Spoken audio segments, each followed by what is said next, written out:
All right, let's kill this intro.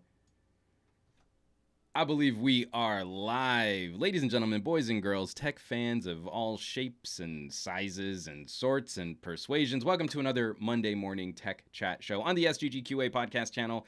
I am Juan Carlos Bagnell, the SGG, the Some Gadget Guy of this podcast series, and the QA stands for question and answer because I like to keep this stuff interactive, have some fun with people in the live chat while we broadcast this live. The Monday morning tech chat show, we like to dig a little deeper into news stories, some of the commentary of the last week over the weekend, stories that might have fallen through the cracks, and especially stories where we can take a little bit of extra time and sort of get a feel for how the news is unraveling, not just the knee-jerk reaction to, seeing a headline pop up on your Facebook feed. Now, I'm already seeing a ton of people in this live chat. Again, got to throw that huge shout out to Steve DeRouche, for hooking me up with that amazing intro. I'm just going to say your name 5 times until, I got a feel for saying it correctly because I still think it's got a little flair if it were Steve DeRoche, but that's not it at all. I'm seeing Kimmy, Abraham Artemis, Nick, Fat Produce, Cheryl, Aditya, IRATS 4K, Sentinel 909. I think we're going to have a great chat today. He says the second try was the most accurate, and I've already forgotten. TK Bay in the live chat. I think we're going to have a lot of fun this week. Just a little bit of housekeeping. We've got a lot happening on the channel as we're gearing up for some future gadget coverage. Obviously, Nokia 9 has been taking up the majority of my attention and my focus, this crazy 5-camera beast, which we're going to be talking about a little bit today because apparently, according to the folks at XDA, this is an example of false advertising for this camera system, and I'm definitely going to want to get your thoughts in on that. But over the next couple days, while I wrap up some of the longer-term testing on the Nokia, I'm finally finishing up some of my some of my shorter videos on the View 20.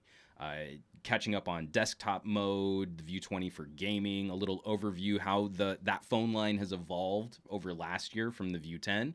And so there's going to be a whole sort of back and forth series between Nokia coverage, View 20 coverage, and then I'm hoping to go hands-on maybe a little closer to the middle of the month or the end of the month, maybe a Galaxy S10e, the smaller Galaxy S10. That's the phone I'm most excited about from Samsung's lineup.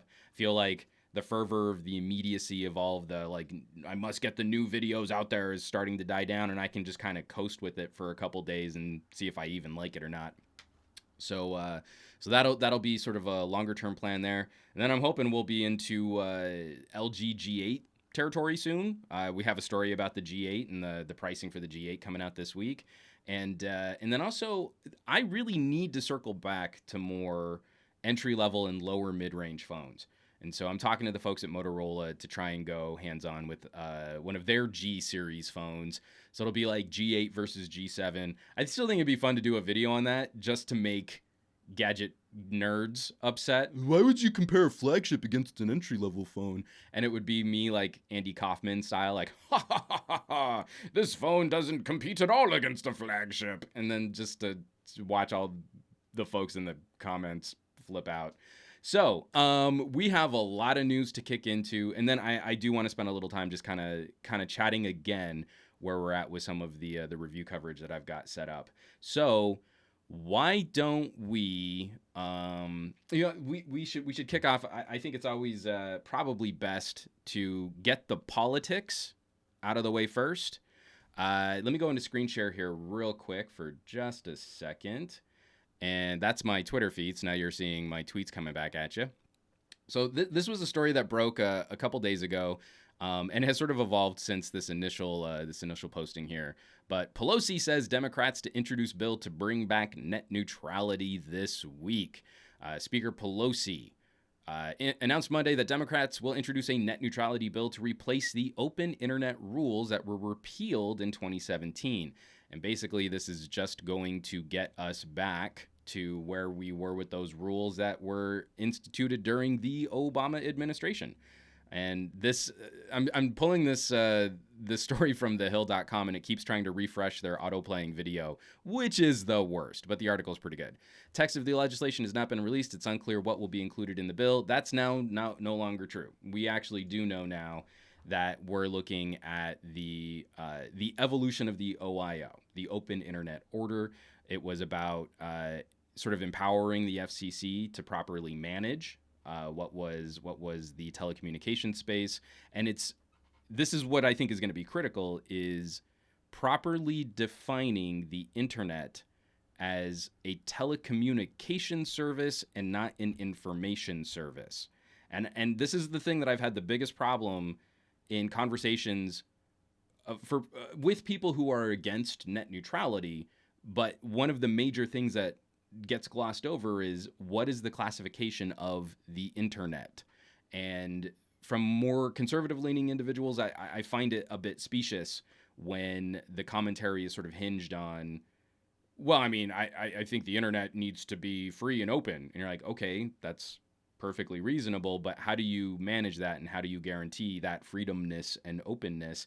And if you say that the internet is the same as a service on the internet, then you are missing, I think, some of the regulatory action, the regulatory purpose of what the FCC should be in place for. And I think the FCC is the proper organization to manage that. I think there's a genuine conversation to be had about FCC versus FTC, but I don't think we can get there if we're still pretending that the internet is a service like Facebook.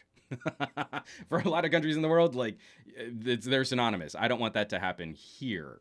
So, all right. So I see Demir Frank 1 hour earlier than usual. Glad I caught it this time. See, I'm not 1 hour earlier. We just went through daylight savings time here in the US, which is garbage and needs to be abolished. And anyone who thinks differently, I will fight you. Especially if you have pets or kids. Daylight savings time is the worst. And we've had numerous studies and we've had numerous conversations, the financial impacts, the health impacts. If we were really as tech savvy as we claimed to be, we could have like a perfectly set up shift in the day so that, every day maybe there were just like a 2 or 3 second like shift, so that you always had the perfect amount of sunshine, and we could do better than that. Oh, I see Viper's in the live chat dropping some fire. Excellent. From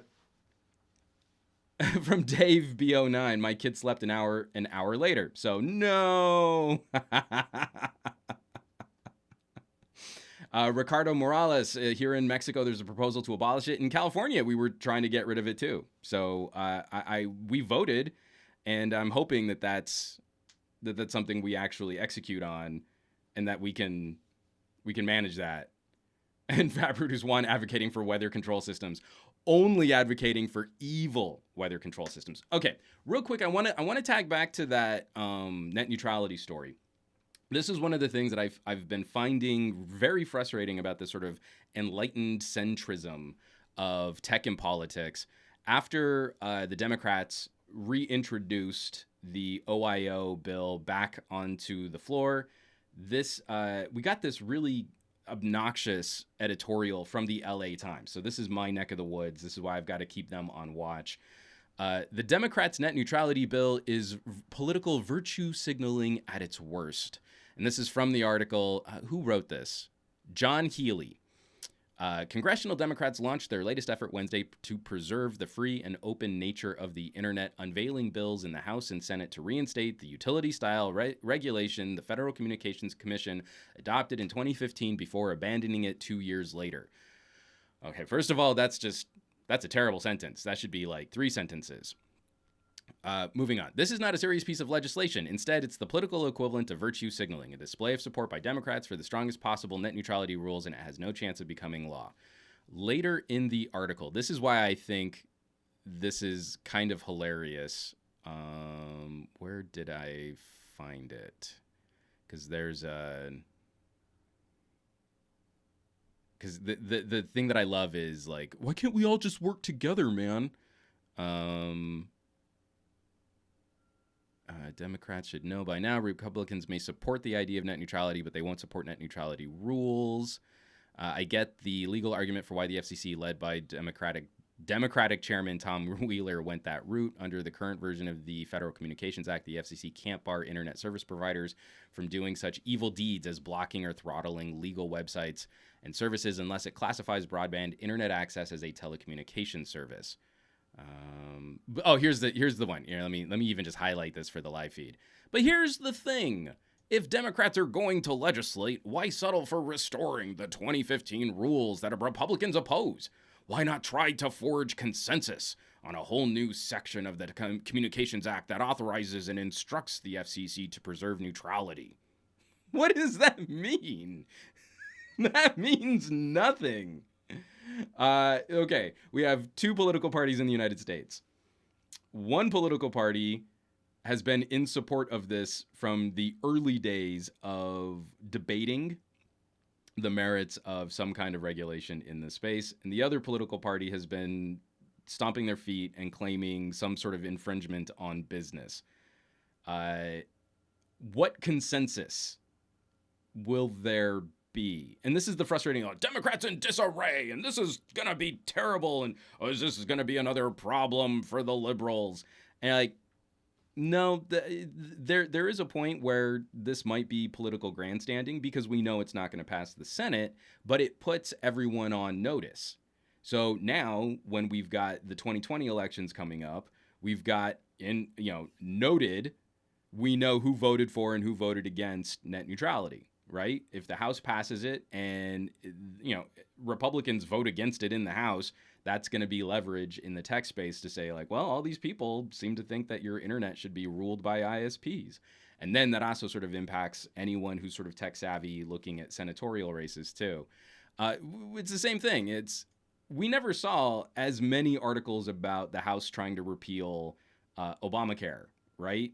And they had dozens and dozens of votes trying to repeal Obamacare and successfully voting to repeal Obamacare before the Democrats lost the Senate. So it's this type of editorial, why can't they just work together? Well, we have one party that is actively working against any type of compromise. If they were working towards compromise, we could work for that, I guess. But it's just the reality of our political system as it stands right now.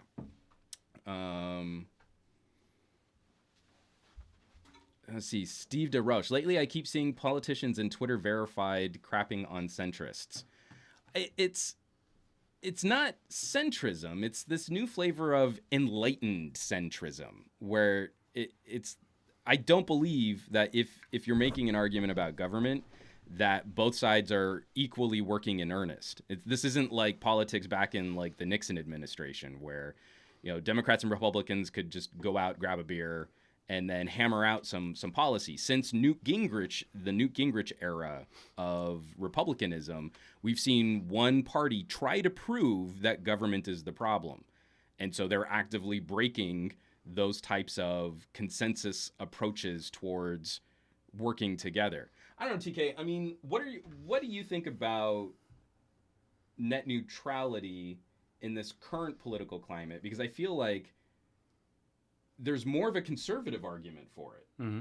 If you're about fair business practices and equal opportunities for new businesses and startups, that to me, if I were more conservative leaning, I would be more concerned about the business impacts of that than just liberals are getting their feelings hurt.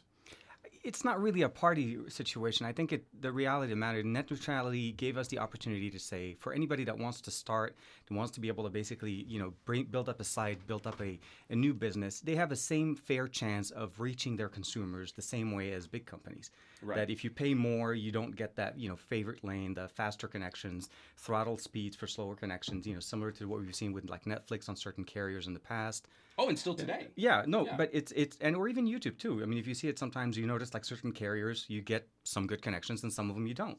I want it to be more about the actual users in the company as opposed to just saying, it's a party situation. At the end of the day, it is about the small businesses, the American consumers, and the American people that basically are thriving on small businesses.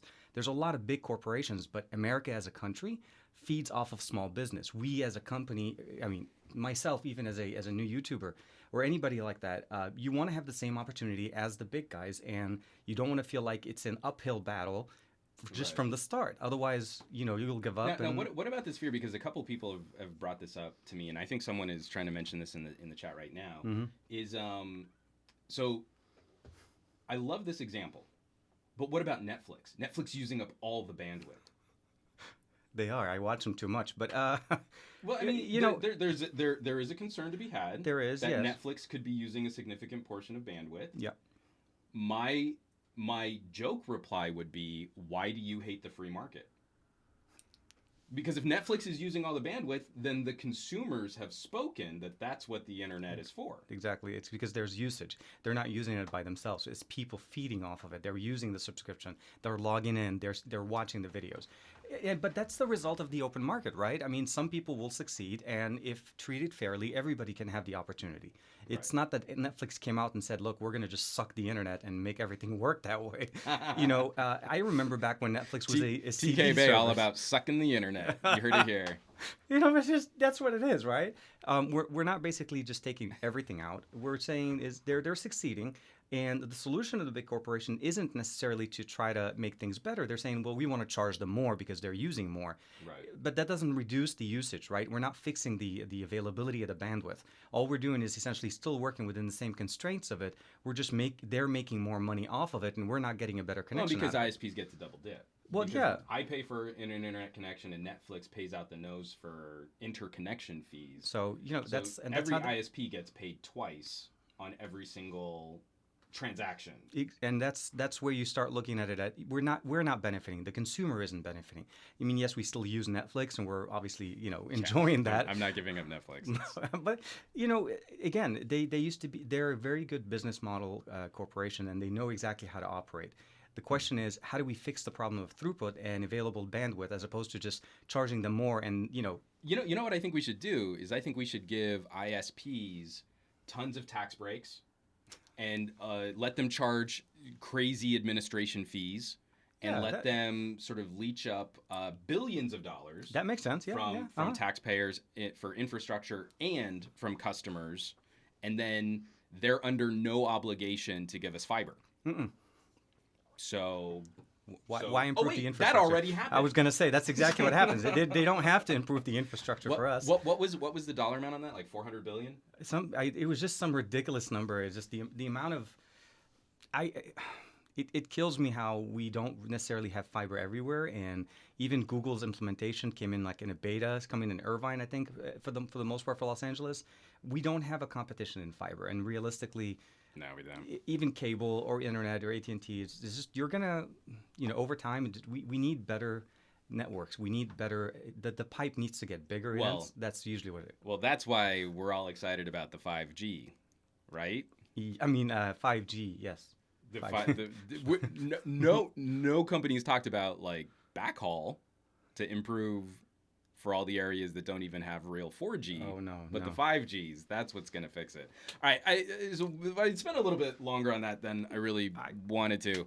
But again, if there is a relevant net neutrality story in the news, I'm going to try and keep up the conversation on that because I like having conversations with people who disagree with me, but I still haven't found that good stance against it, at least from some sort of philosophical standpoint, where I feel like if you care about competition, if you care about consumer advocacy, if you care about the internet, some type of regulation seems to be the proper method for moving forward. From Didier Hernandez, I hope net neutrality can be as magnificent as TK's beard. Thank you. I don't know that anything, especially in politics, will ever be as magnificent as TK's beard. I'm all grayed out too. I don't know if you I just realized I went with the gray. How do you get those perfect stripes? They're just so sharp. It's not post-processed. It is not post-processed. Right now, I promise you, no. I am not skilled enough in managing a live streaming podcast to make that happen. Real quick, just a little teaser story. This we don't have to spend a lot of time on this, but TK, your thoughts? Sure. News just dropped. Moto Xiii Play Nice. $350 still comes with a battery pack. That is a very nice deal for Moto Z. I mean, definitely. It's a steal. Like 350, like putting it in sort of that upper entry, lower mid range territory. Yeah, it's more of a mid ranger, so it's definitely not the the Z3 Force. We're not talking obviously I think the Z3 Force with 835, right? But it definitely handles all the mods, all the other accessories that you had directly from Motorola, and the price point is actually very nice. And I'm not sure if they're doing this to get us ready for the Z4 or something. Clearing out inventory. Yeah, that's usually how it happens. But I think if you're looking for an entry level, a phone for somebody like that doesn't necessarily need the latest and greatest, but they needed just a great all arounder. And again, you have all the mods, the backplates, the batteries, the speaker mod. I wouldn't talk anything about the camera mod, but anyways, all the other ones. And how I feel about the camera mod. I tried the camera mod. I saw how bad it was. It's really bad. It is. Especially for a Hasselblad, just to put the name on it. Label on it. So we were at dinner. It was an AT&T thing, I think. Yeah, you, me, and Josh. Yeah, Josh, exactly. Yeah. Joshua Vergaro was there, and we're like, the camera on the Motorola is better than the camera on the Moto Mod. Like, that's not a good look for Hasselblad. But that's years ago. You guys already know that. There's a lot of other mods that you can get with that, and the ecosystem, and the device itself is extremely thin. Now, I want to engage in some FUD. I want the fear and the uncertainty and the doubt. Oh, man. I want people to be afraid. Yeah, well... Here's the real concern that I've got. Yeah. Moto Z3 Play today, how long do we think Moto mods might kick around for one of the selling points on that phone? So we've reached the 3rd year, right? We've crossed it. It's been 3 years now with the Moto mod. Wasn't that their original Moto mod window? That the first generation of compatible mods was going to start eclipsing at around 3 years? So that was my understanding. Is that by this year, whenever the new mods come out this year, something will happen where the first generation of the Z Play or the first Force, I guess, would be starting to fade out. So we'll have to see how they do it, because for the most part, it ends up I would assume a new design change, because the pin connectors are pretty much what's going to restrict it. It's not really taxing the system. It's external power, it's external speakers, external processing for the image. Everything is on the outside, so I'm hoping we don't lose it, but that was the original plan. I remember that's how they outlined it. It was about 3 years worth of compatibility, and then we start turning over to the new style. Now, because we have zero word on this, and Motorola actually has been kind of cagey about this when I've asked them directly. Do we think that we might see like a Moto Mod 2 system? Like, this doesn't really seem to have blown up the consumer market. It hasn't reached the level of popularity or even adoption as I think Motorola wanted people to. Because remember, back then it was them and LG in some sort, right? There was the LG, was it the G5? No, the G5, yeah. It wasn't, the 4 was nice. The 5 was when we got that modular snap-on battery, camera mods. Such a poorly made phone. And that kind of went away, and then Motorola kind of stayed with us. Maybe they will turn it over, or they may just continue the smart move would be for them to continue with the existing system, unless there is a hardware limitation that they cannot push beyond. I think that's really where you can justify an upgrade to a version 2 or a plus. But realistically, because right now it seems like it's an additional cost. It'll always be an additional cost, but it's also an additional cost on the consumer, right? Because out of the box, I think the Play is the only one that comes with an extra plate or an extra accessory, where the Force doesn't. Last year's approach to the Force, we went with the 835 over the 845. Don't forget the world's first 5G phone, but not really. Well, which we haven't seen it yet, right? Because I thought it was supposed to be January, right, with the mod. I don't know. So there's a lot of different things that are coming on, but I think the ecosystem of the mod, I think, is the only one. Motorola's system is the only one that survived. Yeah. It is not a popular system, but it is a very, I would say, a functional for existing user base and be able to build on that. Now, I have a couple friends that are all about it. Okay, cool. So one of my buddies at Newegg went out of his way to score when the Moto Z3 Force came out to get another Moto Z2. Mm-hmm.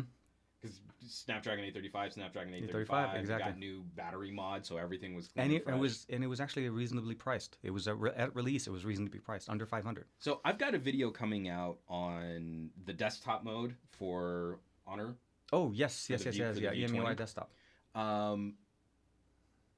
Don't you feel like Motorola missed a huge opportunity to bring back the lap dock? The Atrix from the days of the using the Moto mod. So you could have the Project Linda. You snap your phone right into the front your Yeah, phone that becomes one. the trackpad, Exactly.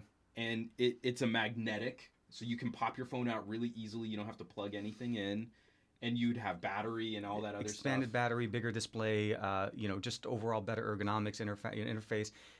I think they missed out on it because they had it. That's what kills me. Because if Motorola did anything, or even with Honor and all the other ones, they actually took on what we originally had from the Motorola, from the original motor. I think it was the Atrix. I want to say it's the Atrix back in the day that started a desktop experience. Well, not desktop, but it was basically tablet mode on Android, which was basically put in when you inserted the phone into a dock. And that was just phenomenal. It didn't pick up. It didn't become a very popular, interface because it Right. was still using Android, right? It was still mostly just a tablet form of it. We didn't have multitask. We didn't have multi-window at the time. The functionalities weren't all there. Our chipsets weren't powerful Yeah, enough to and do we it at weren't. all. Yeah, Yeah. and we weren't even able to do much. But I think once we had that, and Motorola just literally let it go, that would have been an amazing mod. Just you snap on the mod, and you have suddenly a desktop environment. Get Linux on it, get something running. We have powerful chipsets in here. Samsung's doing a great with the beta Dex. on Dex, Linux on Dex. It's good. And I want to say there's something called the Maru OS that's also coming out that's supposed to imitate, similar to the way Samsung does it, but a much more native implementation of Linux directly on it. And it's running on the S9 and the S9 Plus. Nice. So there's a lot of other options. And I think, yes, that would be a mod that would get a lot of people into it. Just docking your phone and suddenly doing, desktop class applications, not editing, but like Word doc, processing, emails, all of that. I mean, on the Honor, Yeah. I fired up Power Director. Yeah. I have full access to everything in Power Director. The only thing that was a little difficult was they use a pinch gesture for cropping. Oh, yeah, yeah, yeah. And So in that's desktop mode, that doesn't work. Yeah. But I'm editing, rendering, and I've got multi-track. So Yep. it's like I can have up to 3 levels of images. I think up to 5 of audio, Mm-hmm. and then transitions, chroma key, image stabilization, Yep. rendering 4K video. There's actually an argument to be made that this phone is a better editing and rendering machine than like a low-end desktop, where you'd be using something kind of more like an iMovie. Oh, that's true. Yeah. No. From the Not horsepower. iMovie. I mean, like iMovie on a Mac is popular because it's a really streamlined interface. But We are running the latest. I mean, this is a 7 nanometer chipset. Yeah. This is comparable, maybe not as fast, but comparable to the 855 that we just got on basically Samsung right now. But yeah, so Yeah. so imagine trying to pick up like a low end Walmart PC Yeah. and Yeah, then $200 laptop. Yeah. try and put 4K video at 60 frames per second through that machine. And that would be a miserable experience. Yeah. and this this would phone probably have doesn't blink at rendering that. Yeah. Not even like, oh, I can shoot it and I can play. Like, And you can do the entire thing wirelessly on top of that. It's that. Oh, I don't because I've got my laptop dock over there. Okay. So shout out to Chris Panton. He runs a little YouTube channel. He reviewed this $55 USB dock. Oh man, yeah. And he was like writing me on Reddit, and he's like, oh yeah, and I tried plugging it into my phone and it didn't work. And I was like, well, can you try this phone instead? And he's like, oh my gosh, the Ethernet works, the SD card slot works, we've got dual USB ports, and the HDMI out works. You're like, oh, this is gonna be real good. So now like you can literally just go with your phone and a $50 dock. And you have a desktop And experience. you have more ports than a MacBook. Yep. And it's awesome. I get this question a lot, and I don't want to keep tagging you on every single little comment here, but this is from Power Shield. Motorola phones have really high levels of SAR. How come this is never mentioned in phone reviews? So when we look at the amount of absorbed radiation that's broadcast or emitted from a gadget, why don't you think that's something we comment on, or because you do a lot of reviews? When you're looking at doing a review, why isn't that something that I usually point out or look into? I think I've come to the exceptions of the fact that we have so many devices that radiate on a daily basis. I mean, I continually carry 2 phones all the time, a smartwatch, and I generally have a third phone sitting in my backpack. It's the best way to say it is to me it's an accepted norm. It's not something that we don't expect. It's not hidden. It's not something that we ignore. That's the reason why back in the day, Bluetooth headphones started to pick up. People wanted to remove the phone from their face, and they're still around. But I mean, overall, it's hard for us to measure. That's the other part. How much is one device doing over another? And, the responsibility of the manufacturers to make sure that it is To within disclose it. exactly. If it is too much, if it's too little, and they test for it. So there is a trust going on there, but it's something that, to me, I think it's mostly people are aware of it. And if it's something that is concerning to you, probably you would deep diver into it. Well, dive deeper into it than I would, even in a video, just to say, well, this has too much Now, radiation on to it. be fair, for some of the people that have been concerned Mm-hmm. about that, I do agree with them that this is a situation that I don't believe many consumers know is something that's even tested for.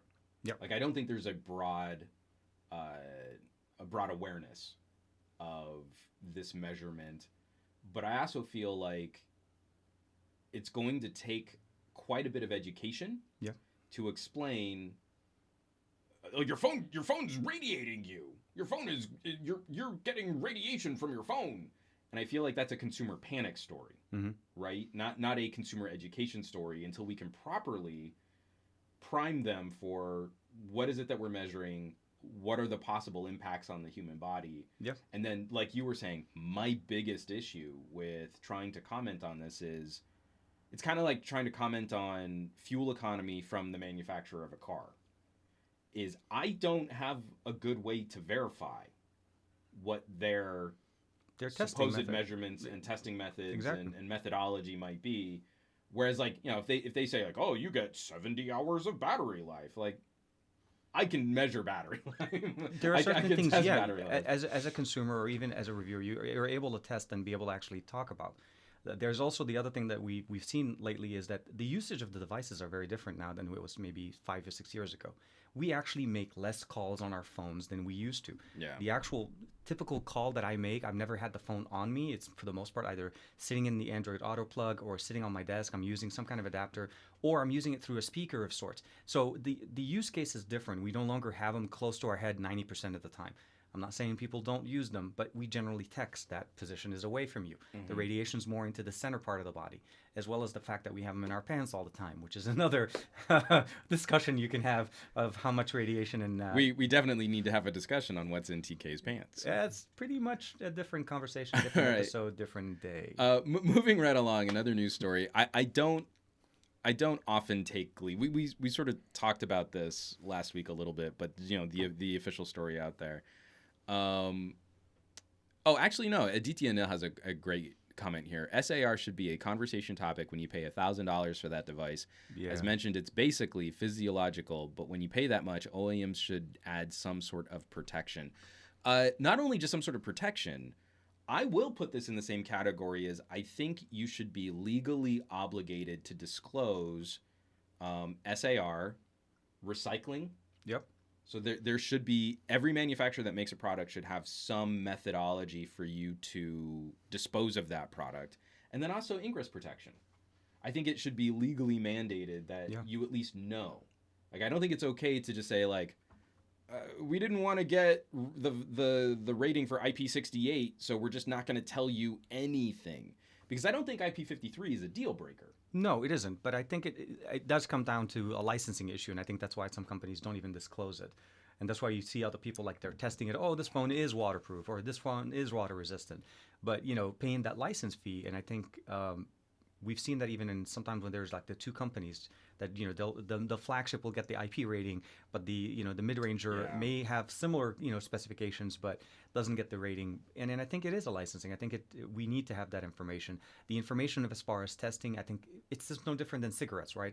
We know on the box exactly how bad it is for us, and some people still use them. But the question is, at least you're aware of it, right? You're not walking into it blind. Because the new consumers may not be, this is not as big of a concern for younger generations because they didn't grow into it, right? We started with it because smartphones started becoming very popular in our generation when we went from the pagers to the original, the original Nokia, right? The little candy bar style, and then we started to the iPads, and the screens got bigger. And radiation was a big factor for us. It was actually for a while, and then it just kind of died out. You're right. We need to know, and it wouldn't hurt them just to add it even in the paperwork in the box. They don't have to put it on the phone.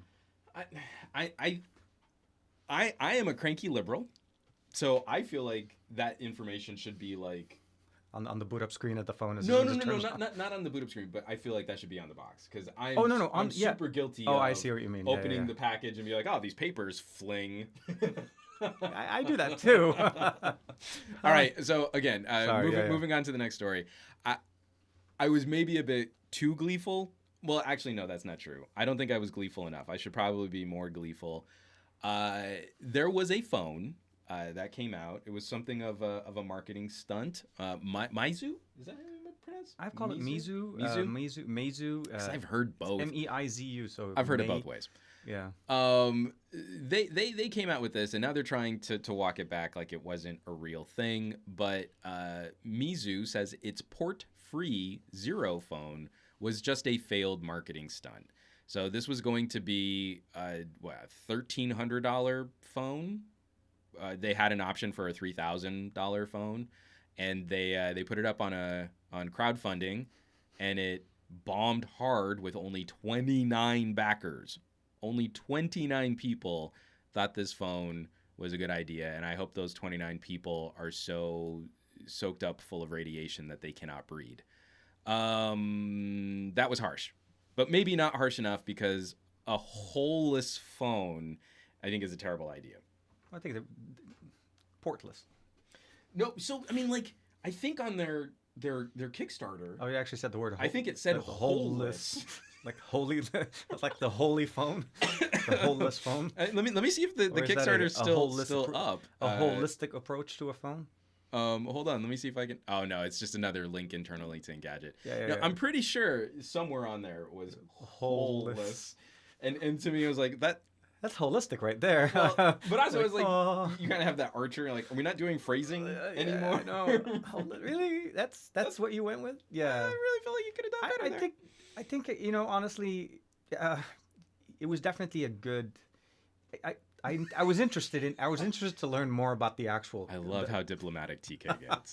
He is hard. way nicer than I am. The words can't come out of my mouth. I don't know how to say it. I mean, but he's trying to say it nice, which again, he's way nicer than I am. Well, you know what? We got to compliment each other, right? You can't. It's good cop, bad cop. It can't be bad cop show. Nobody would watch this stuff. You can't make this stuff up. Optimistic cop and cranky cop. That's what I'm gonna go for. On a Monday morning, good morning, everybody. Right after daylight savings time. Yes. No, I think it was an interesting approach. Realistically, they were trying to push the tech space to a certain area where I don't think we were ready for. Yeah. The fact is, wireless charging isn't where it is.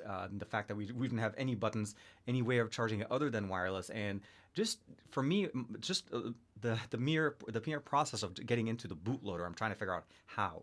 Yeah. Just you have no way of initiating certain functionality. So just from a development point of view, this is very much a lockdown system. First gen, people play with it, and people realize like I guess we really needed these things back in there. And then I'm sure they'll have accessories that will I'm not going to try to harp on the essential phone, but they took away the headphone jack and they brought it back with an accessory. So I think that's how. Why have a headphone jack in the phone when you'll pay more for the external jack? Exactly. And so I think the approach was novel at best. I would say that would be the best way to describe it. Because I think we'll probably get there at some point. I think that'll be a really sad day for me. Yeah.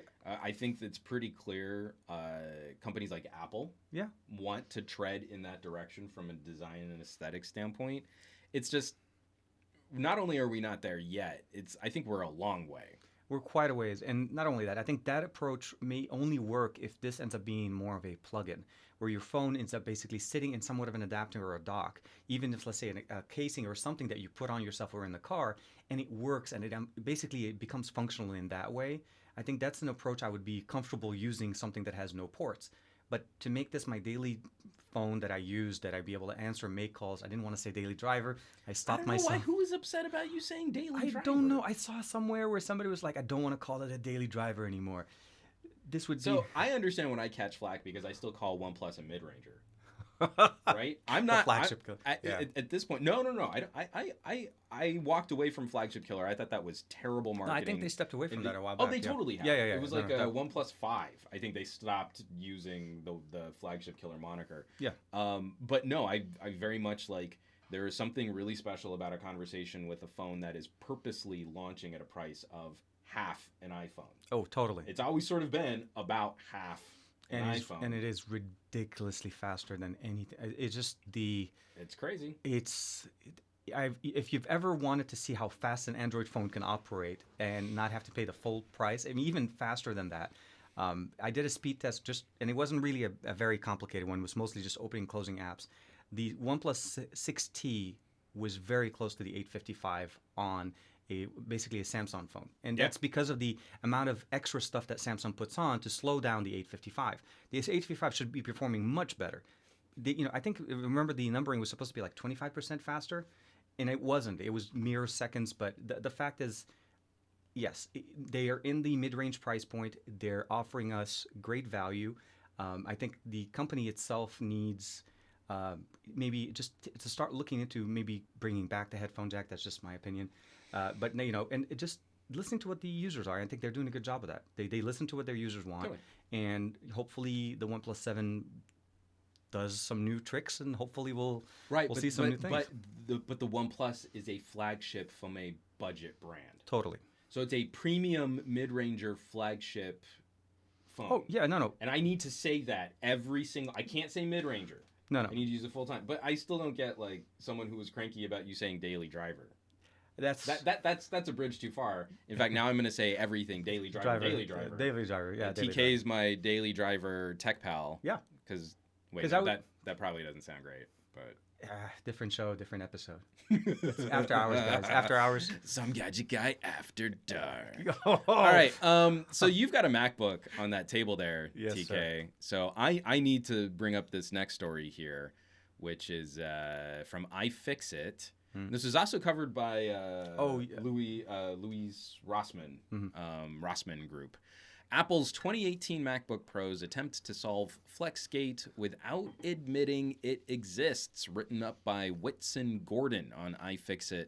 In 2018, a number of MacBook Pro users with models from 2016 onwards discovered a serious design flaw that causes the screen to fail after repeated opening and closing of the laptop over the course of a few years. The ensuing scandal was, of course, dubbed Flexgate. My addition to this article, because we have to put gate at the end of everything. Everything has to have gate, otherwise it's not legitimate. After the Flex display cables causing the problem. Despite Apple's refusal to acknowledge the issue, though, their latest MacBook Pros have a longer cable that may be attempting to make up for previous shortcomings. And then iFixit goes on to detail the problem. I love digging into iFixit write-ups. But then they also have a photo of the older cable next to the newer cable. And we're talking like a fraction of a millimeter, well, maybe about a millimeter longer, but that's all it took to fix this. But of course, Apple redesigned this part of the MacBook where repairs are very difficult, where it used to be on much, much older MacBooks. We were talking about like a $5 cable that was completely detached from other components. Now it's like a part of the screen assembly. So it's much more difficult to pop all of that out. And this has been a common sort of conversation on this podcast is Apple has been fairly aggressive against things like right to repair. Yeah. But they also don't have the best track record on maintaining older, sort of out of end of life products. So let's say you've got the Beyond, I think was it the Beyond 3 years? So I was going to say, if you have like a 2014 MacBook that's still kicking. Oh, man, yeah. And then you try and bring it in, they're going to be like, oh, we can't do anything for you, but we're also not going to let anyone else have access to stuff that might be able to fix that. It's a very much a closed wall garden kind of an approach to things. It is you live in the system, the ecosystem, and you have to upgrade with the ecosystem. Otherwise, it's planned obsolescence, really. I think it's I think it's, unless it gets enough traction in the media, the whole battery issue would never have been replaced. We would never see bring it in and we'll replace the battery for you, or the not so direct admitting the fact that they were throttling devices just so that the battery doesn't. Oh, we're still seeing lawsuits on that still. Though. Oh yeah, no, but I mean, like, that story's not done. It's just the media stopped covering it. But it was something that I knew, and I even noticed back even at the 3GS model of the iPhone. Totally. The moment the new iOS build comes out, my phone starts stuttering. It was just, there's no question about it, and I felt bad, and it was a reason for me to upgrade. And as years went by, I'm like, wait, does that make sense? Is it you just manually cripple your old devices?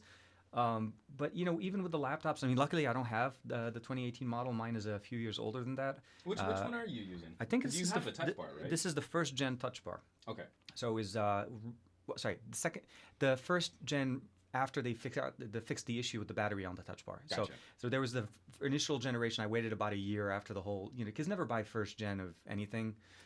Well, I take that back. I would buy it for you so that I can tell you don't buy it. But the short answer is I wasn't up for replan on my device on my laptop, so I wasn't ready. We do have a refresh cycle that we go through. That's through the plan that I have. Mm-hmm. So I waited about a year, and luckily I was able to get in on the second wave. But I'm okay with it. The touch bar is nice. I rarely ever use it.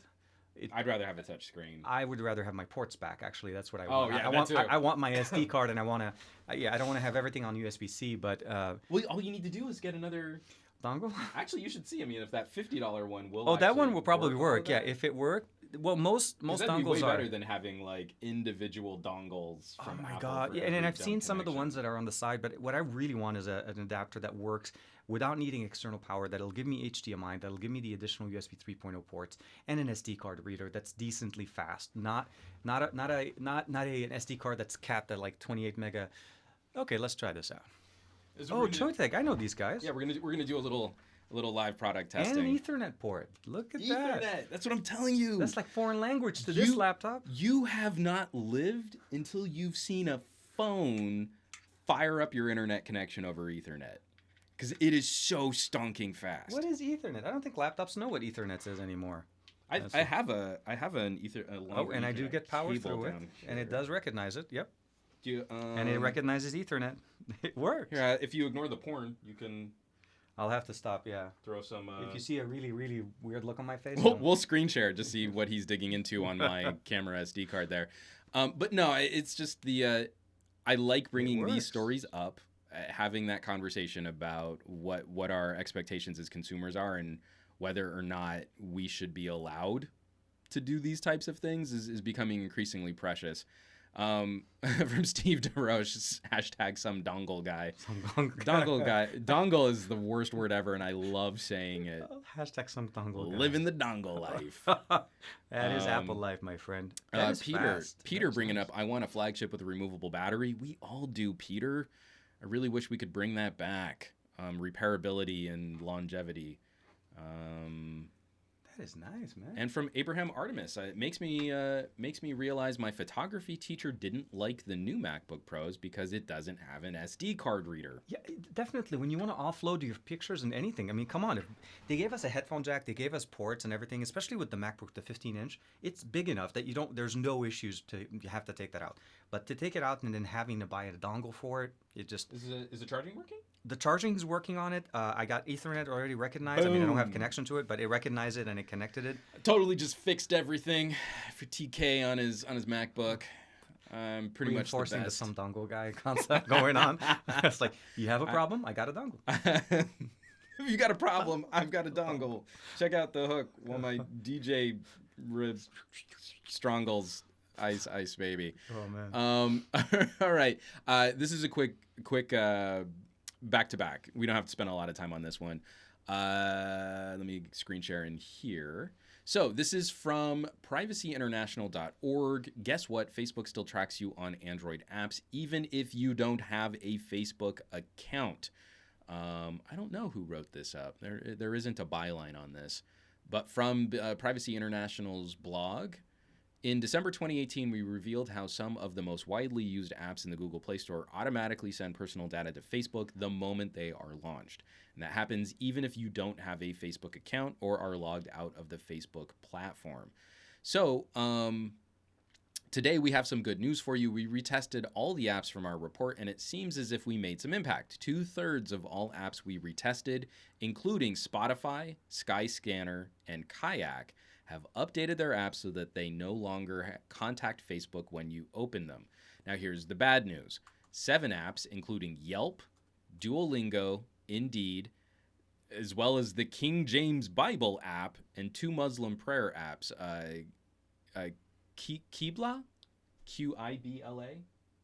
Oh, Qibla. Qibla. That's the It's the direction essentially where most Muslims face to pray. It's the Qibla Gotcha. in Saudi Arabia. So Qibla Connect and Muslim Pro also sending all of your data to Facebook. I just haven't installed those apps, but now I know. So don't do that. But the thing is, like, I know Android gets a lot of shade from this. According to Privacy International, a lot of these are service based. So if you're using those same services on iOS, we're seeing similar behavior too. Oh wow. This has been one of the things that we've also talked about too. I understand iOS is a more contained operating system. Like, I believe Apple deserves credit for making a more contained OS. Yeah. But as soon as you install anything else on that, if you use Google search, you're being tracked.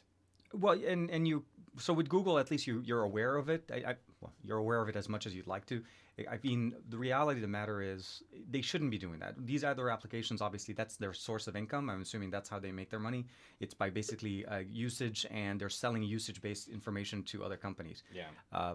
That's not the right way to do your job. I would recommend you putting ads in an app over doing something like that. Well, and I think some of these still do have ads. Oh, that's even worse. That's like double dipping into Well, it. I mean, think about Yelp. Their business model is extorting companies for good reviews. No, totally. Yeah. No. I mean, the reality of the matter is, depending on the applications, but like the specific ones with the Muslim ones and so on, I look at it as people generally install them not thinking about these things. They use them for what they're, the faith portion of this. And they're basically being swindled without even knowing it's happening. So to me, it would be, just know there's no. I always tell this, and I say this to my son even as he's growing up in the internet world. There is no such thing as free. Yeah. Nothing is free. Your OS is not free. Your apps, if it says it's free to download, it's not free. There's ads. There's some kind of tracking. You are giving up some type of information that they need to be able to make this thing work. Otherwise, they won't have a job and you won't get an app. That's the exchange. But at least you're aware of it. And it really kills me that I don't have a way of buying apps for my son to play that I can just buy them outright and not have to worry about an ad-supported version of it. Because it kills me to have to monitor and make sure that he doesn't end up going into the Play Store and buying the extra, the power up or the crystal pack or whatever. We just got into Dragon Mania on his tablet. So have you played Thumper? No. Thumper is a rhythm game originally built for the PlayStation VR. Okay. Just got an Android port. Okay. I'll check it out. It's described as rhythmic violence, but you're this little beetle on this hyper track. Okay. And it's kind of nightmarish world that you travel through. Okay. I don't think it would be inappropriate for someone your son's age. Yeah, he's about 10 almost. I think he'd do fine with this, but it's one of those like live, die, repeat, and it is brutally like, nope, you missed the beat, you're dead. Nope, you missed the beat, you're dead. And like, I streamed it for an hour and only got to the first boss, and like, oh my gosh, this game is kicking my ass. This is so great. But I think it's like $5 in the Play Store. Former console port. I would totally at any day give me a $5 game over a free game because of the amount of just the policing and everything. And at least I can actually play the game. So I try to, before giving him anything to play, I try to play it myself just to see the experience, the UI. Where do they start bringing in those little like, oh, here's an extra pack. You're out. You need to, wait for 20 hours. This boss got a lot harder. You need to upgrade your armor. Yeah, or you run out of life and you need to wait another 6 to 7 hours to be able to recharge. Cooldown clocks. Yeah, so it's always an interesting concept, but it is definitely malicious when you don't share it with the users. We need to say, look, this is how we make our money, and some people are okay with it, but at the end of the day, I look at it as if anything you want to do on your phone that you're very, very worried about being leaked, I would not recommend you doing it on your phone. And if you're if you're, we both come from a background in sort of management and technology. Tech supporty kinds of roles. Yeah. Right. I mean, I used to work at tech support beat, right? I was actually at an internet provider. I used to work at Earthlink for like 7-8 years before even Mindspring took them over. I worked on a contract for Department of Energy. We would have like computers and hard drives suddenly go missing that would cause, if you look up from like the early 2000s, there was that rash of scandals at like Los Alamos of a hard drive with environmental sciences and nuclear secrets that would go missing, and then an audit would happen and we'd find it again. Laptops going missing. Yeah, no, I know. It's always the worry about, Do you have enough security on your laptops? But if something like that could walk away, a product that's designed to sort of walk away, you're not really secure. So from Sentinel 909, damn, I use Duolingo. Duolingo is a great app. According to Privacy International, they have reached out to the developers at Duolingo, and they will be looking at revising their policy to back off of this Facebook interaction. From Peter, surveillance capitalism, could they be creepier? I hate that. I mean, you're not wrong. And in sort of I every time I see a phrasing like that, I think Chandler's voice. Could they be any creepier? And unfortunately, the answer is always yes. So if I were gonna put on my tinfoil hat, of course things could get super worse. Philip Morales, please make a master games list soon. Actually, that could be kind of a fun. I need to sort of hone my databasing skills. I haven't popped open Microsoft Access in probably 10 years. I know it's been a while.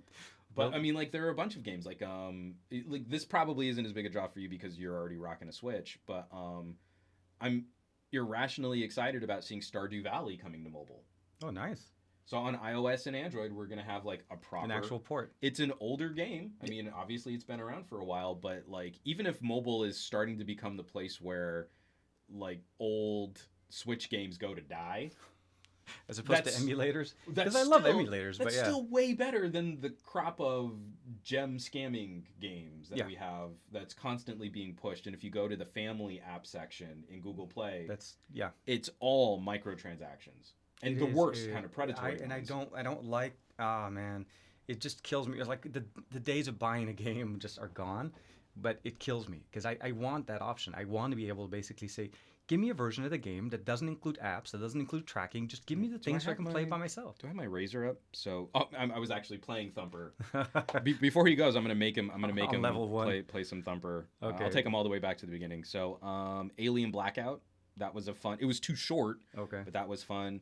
I just reinstalled Beast Towers. That was free on Google Play. Really? Just another little tower defense game. Mm-hmm. Hasn't been updated in a while, but the graphics are still pretty good.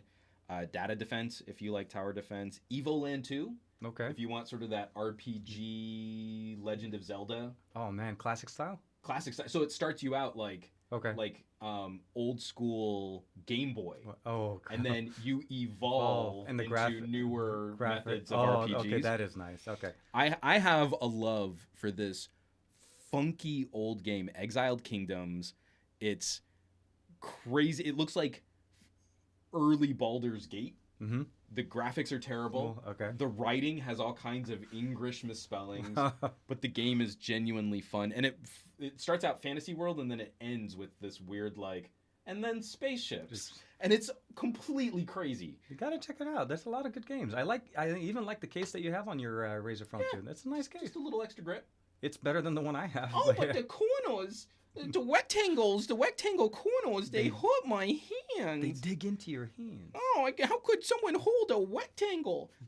Sorry, I was just channeling other reviews of the Razer 2. Implosion, Lego, all of the Lego games that you can get. Oh man, you can get the whole Star Wars saga for mobile. Obviously, Monument Valleys. I love Plague Inc. Still, I'll burn time on that. Riptide. Oh man, the Riptide series are great. Have you ever played the game called Alone? I haven't. What's Alone? Alone is it's one of those repetitive, very beat based, but essentially it's you're playing the spaceship that goes through levels, and basically it goes through mazes, and you're using the screen to kind of go through it, and it speeds up as you go through. There's things flying in front of you. There's really good beat. The soundtrack on Alone is amazing, and while I'm playing what's it called, Thumper, you'll play Alone. Okay, yeah, we'll switch. We'll switch. We'll do a little exchange. So Brom, I am so sorry, Brom. I am gonna butcher your last name. Tennyson. Braun with the super chat. Should I buy the Nokia 9? I've got a 7 Plus now.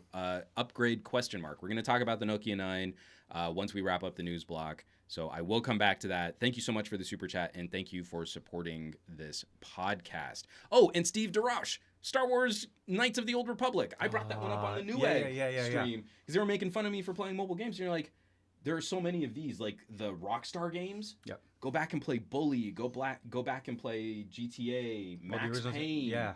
I mean, yeah, Graphics have gotten a lot better since then, but those games are still crazy fun. And you can pick them up pretty cheap too, compared to what you were at back in the old days. I mean, and sometimes even cheaper than if you were to try and grab them on good old games. Yep. And Yep. then they're in your pocket, and if you're real savvy, you can connect it to a dock and then play it on a TV, like Switch style.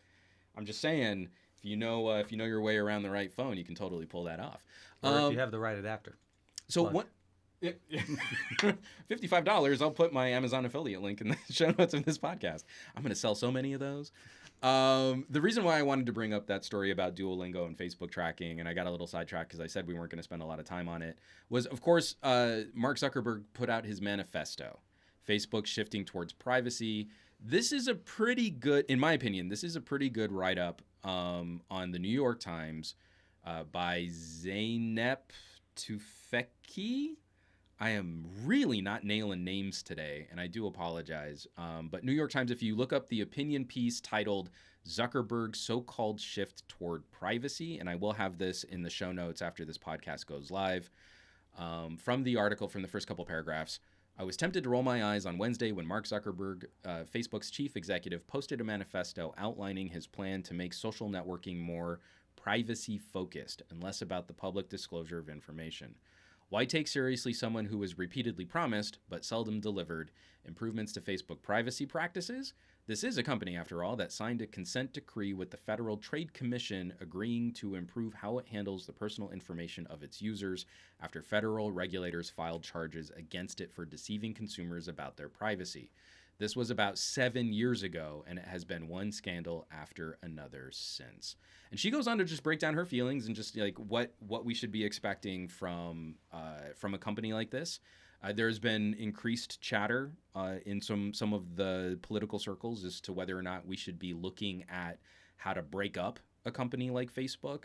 Facebook has been working towards combining their services. I don't want my Facebook Messenger combined with my Instagram and WhatsApp and all these other things. And I don't know, TK, did you read the manifesto? No, I didn't get it. I literally found out. I missed that part till you mentioned it earlier this morning when we were getting ready for the chat. So, I mean, and in reading through it, to me, it felt like there was just a lot of, this is the right thing for me to say from a PR perspective. Oh, totally. Yeah, he's the face of the company. He's not going to come up and like detail. Yeah. No. This it hurts his bottom line. Of course not. The reality. I mean, it's no secret that they do track, and the fact that he comes out and just basically says, "I'm all for data privacy and want to help people." It's like talking from both sides of your mouth kind of thing. I think you have to realize it's no secret that Instagram suddenly shows up all those ads when you just happen to mention something and suddenly the ad rolls into your Instagram feed and you're like, I didn't even search it on this phone.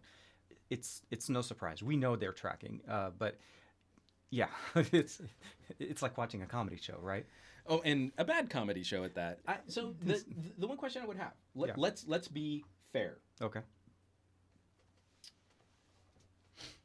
What do you think a Facebook could look like if we really took consumer data and consumer privacy seriously?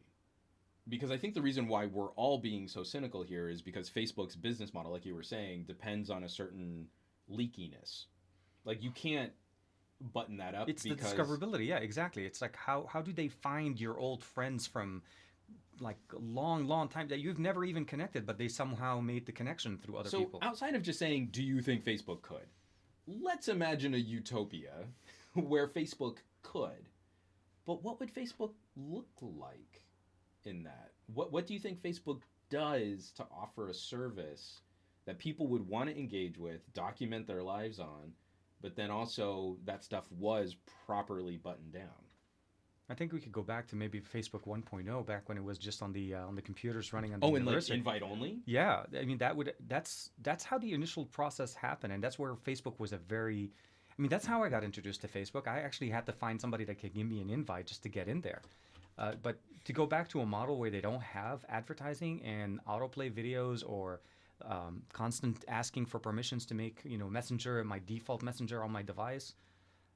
I don't know. I don't think it would have this as much of a popular approach, or people used Facebook because it was a cool thing to have at the beginning. Then it became a family thing, right? Where people wanted to connect with family, friends, and family, and that's how it expanded. Where Even we, my grandmother is now like, I'm off Facebook. This isn't fun anymore. and and then at some Even my grandmother's grandmother. on. If your grandma's not on Facebook, you know something is not Oh working. man, Facebook Because is grandma over. wants to see those pictures, and you know how things go. I think we went at some point. It became a business model, and I think that's where it just shifted. And once it became a business model, when people realized that the only reason that this thing still exists is for them to put ads in front of us. Is Facebook the sort of the culmination of we'll make something cool and And then we'll figure out. Totally, and it was the exact same thing with what we had with Snapchat. That's some of the concerns they had. It was a great thing to have, and once they started to figure out how to monetize it, that's when things started happening. And Instagram is the same way. They're trying to make money off of it, but I don't know. I don't think Facebook would exist if it wasn't. 'Cause there is a certain appeal to it at the beginning. Being able to discover videos. Be able to share stories, Totally. integration with other ecosystems that made it a little bit more fun to use. But then it became too much. So taking all of that out and making it just purely about you connecting with your family, it's the same as like being at a family gathering, right? I mean, you do it once a year, but you wouldn't necessarily go do it every day. Would you go there and consistently post? I feel like I should break out a couch and then we can have TK sort of work through Go back to the real problems. his relationship Yeah, with his family. I actually personally, I rarely use Facebook. I still have, I mean, I have an account there, but Mine is now just auto posts. yeah, that's for the Yeah. most part. And I don't, I mean, a lot of people's like, wow, you're on Facebook. I'm saying, I am, but to really get in touch with me, it's either directly through YouTube or Instagram or on Twitter. And Twitter's most of the time where. And we talked about this too, where their recent changes to Instagram kind of chilled some of my use on Instagram. Yeah, too, so. yeah, it's definitely an interesting. Just Instagram, yeah. It's a Facebook. It's another part of Facebook. I mean, I can't wait to see what they're going to do with WhatsApp, right? And we'll see how that kind of changes because people love WhatsApp because of that direct communication. But I don't know how people would like it if they inserted ads. Well, or then also WhatsApp was combined with like Instagram DMs and Yeah. Messenger features. Well, Instagram now clutter. pushes notifications from Facebook, which really bugs me because you get that notification, you go in there, it says, "Oh, you have XYZ, you have this many number of notifications." Nope. And I'm like, "No, I don't want to see notification from Facebook Okay. inside my Instagram." So I actually muted notifications on Instagram because of that. Yeah. So they don't show up in my notification tray anymore. We've got a couple comments here from Peter Gab. Brahm, I can't pronounce your last name and I apologize. Yeah, it's basically Gab. And I just pulled it up. I was unaware of Gab. But Gab, according to Gab, is a social network that champions free speech, individual liberty, and the free flow of information online. All are welcome. So that could be a solution is finding some other service. Tech Leathercraft. This is the thing that I think it would maybe be, it could be an interesting avenue for a service like Facebook.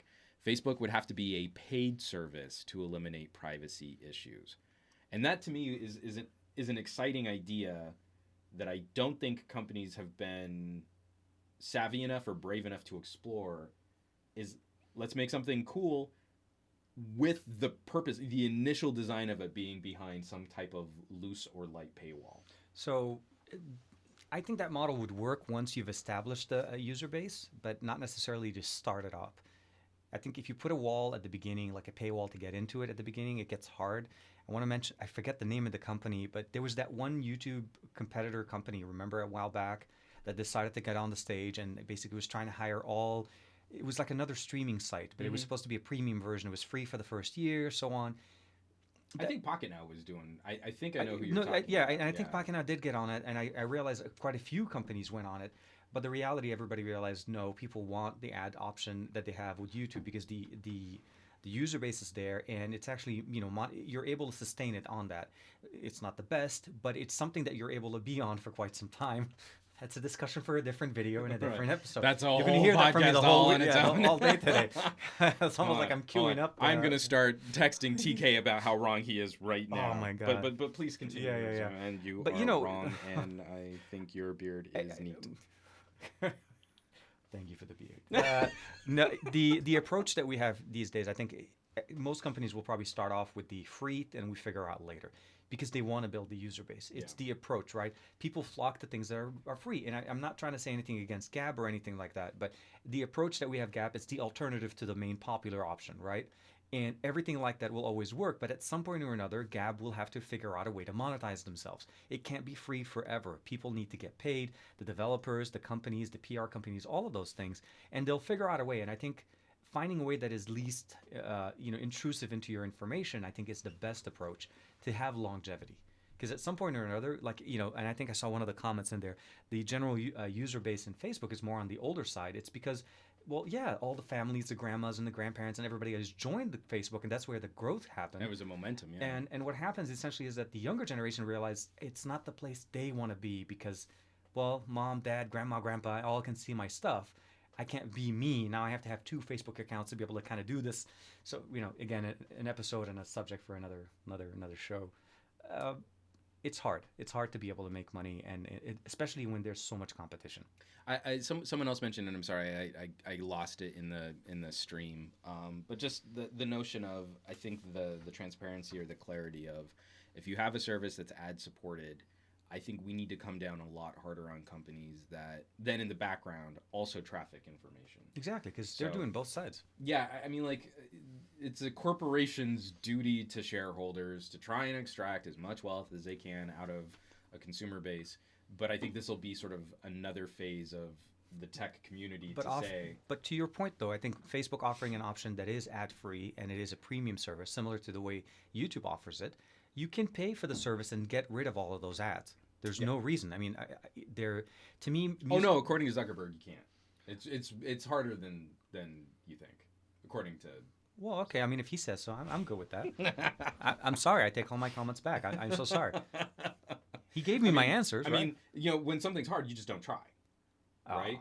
That's how the internet works, or especially according to my videos. Like, something wasn't perfect. But if we watch the first iteration and it needed an update, so you might as well have not done. Not even try. Yeah. Well, I mean, if we listen to that model, then he shouldn't have introduced ads because he's still trying to figure out how to make it into a good experience. So speaking of iterating and things that are hard, launching a phone is pretty tricky, and I don't know. I'll be curious to hear your thoughts on this one, TK.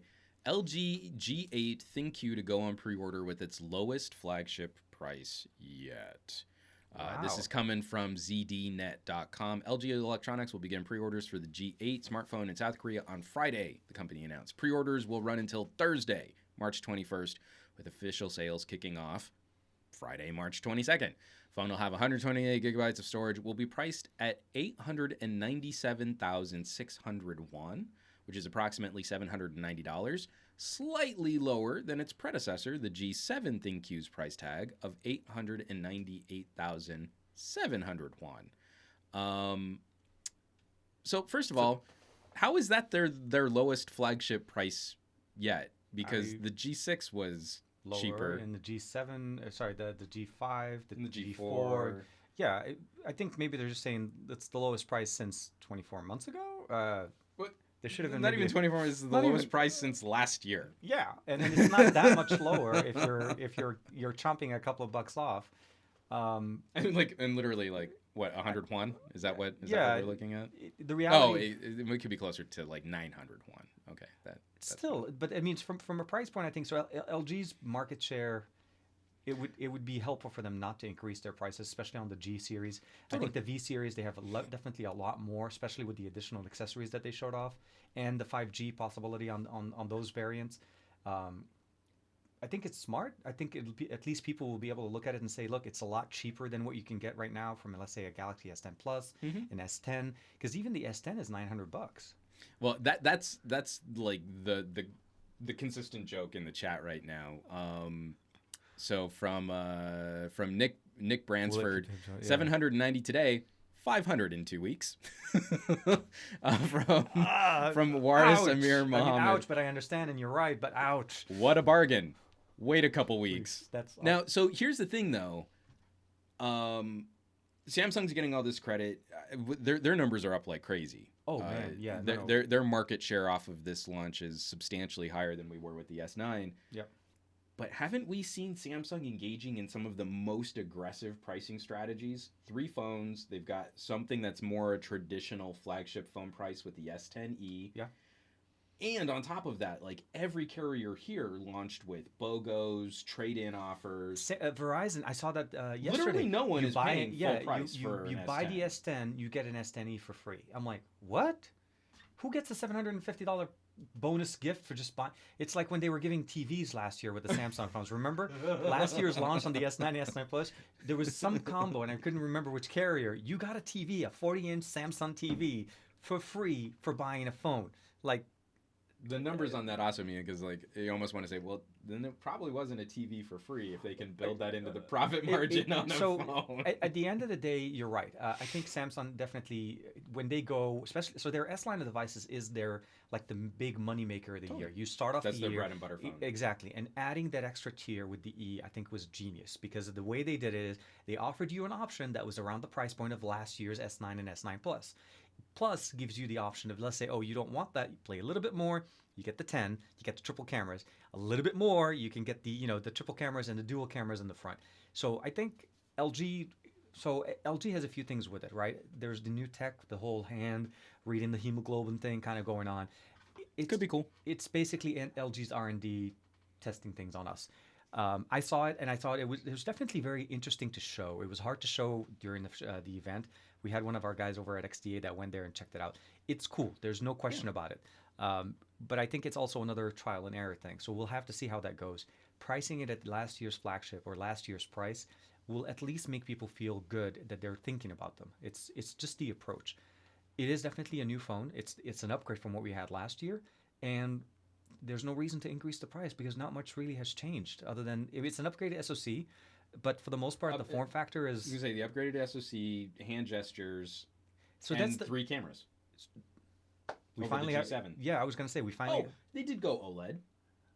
Well, G7 was that's quad right. pixel Yeah, LCD. yeah. So the G was always an LCD for the longest time. It's the V series that went OLED, bounced back to LCD, and then Well, so yeah, I mean, nice refinement, but it is sort of an LG G7S. I would say for the most part, and my only hope is that we see, and this will be with every device that comes out from LG. My only hope is we'll see more than just one update. So now here's the thing that because Brandon is really into the market of cell phones. Tinfoil hat time. No data to support this. I'm talking out my ass. Samsung, aggressive trade-ins, really high dollar trade-ins. More than even the market value. I was gonna trade in my Pixel 2 XL, and so it was people more. are saying like they can pick up S10s at like 450 euro, 500 pounds. Oh yeah. The phone is technically an $900, $1,000 phone, but not really. What impact do you think that this is going to have on resale market? Because there's no value in a Galaxy when at launch you're picking them up at half priced. Versus like, your OnePlus 6 is maybe $75 cheaper if you buy one in good condition used. It's the resale value on these things holds very high. Yeah, way better considering the initial launch price. Yeah, versus the perceived value of this premium Galaxy phone, which is already now worth about half what the retail sticker says it is. Especially at launch, because everybody, if you had any kind of older device just sitting around, you traded it in. It's at the minimum of 100 all the way up to 550 if you traded in some like last year's flagships. I mean, even G6s they were giving like 300 for. Oh yeah, no, the Pixel 2 XL that I have, literally I could have got $300, but then I'm just like, is it really saving money when you're giving up a $300 phone or $250 phone, a $300 phone into a new phone? Are you really saving, or are you just It's just kind of a phone leasing. Yeah, the reality is you sold that phone for that 300 and you got maybe another couple of hundred on top of it. So for me, when I looked at that, you're right, it depreciates the value of the phone, the perceived value of it, because most people started up with it at about $500, right? Yeah. So you try to resell that phone where the retail sticker price is $1,000 for the S10 Plus, but you see people wanting only pay maybe $700 for it, like literally within weeks. It could hurt, but I think in the long run, if we compare it LG to Samsung, Samsung still has a higher resale value than LG. Yeah. Sadly. Well, but what I mean is this is Samsung's attack on the resale market in general. Oh yeah, but they did, yeah. Because they're even valuing other phones at a price that you want to be in the Samsung ecosystem because it's going to be easier for you to get $300 for a G6 Yeah. than trying to sell a G6. And then he can sign you up for the yearly upgrade plan that they were adding. So as you were going through as you were exiting on your shopping cart. And if you want to keep getting that kind of resale value, you have to stick with a program like Samsung's. Yeah. No, and that's why I kind of lease my phones now, the jump on demand style. I mean, I have my crankiness about that too, but that's why you're optimistic cop and I'm cranky cop. That's my job. Some people talking about security updates on LG V20s. It sounds like a great conversation. I can't scroll back for that right now. Let's see.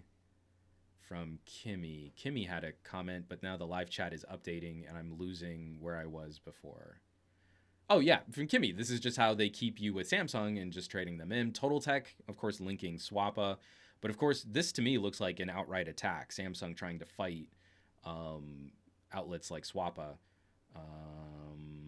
Let's see. FE1538C is sad that the LG G8 is going to go with an OLED.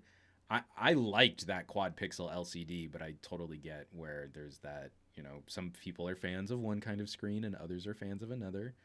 From Marvin Wallace, depreciation on new phones is worse than buying a brand new car.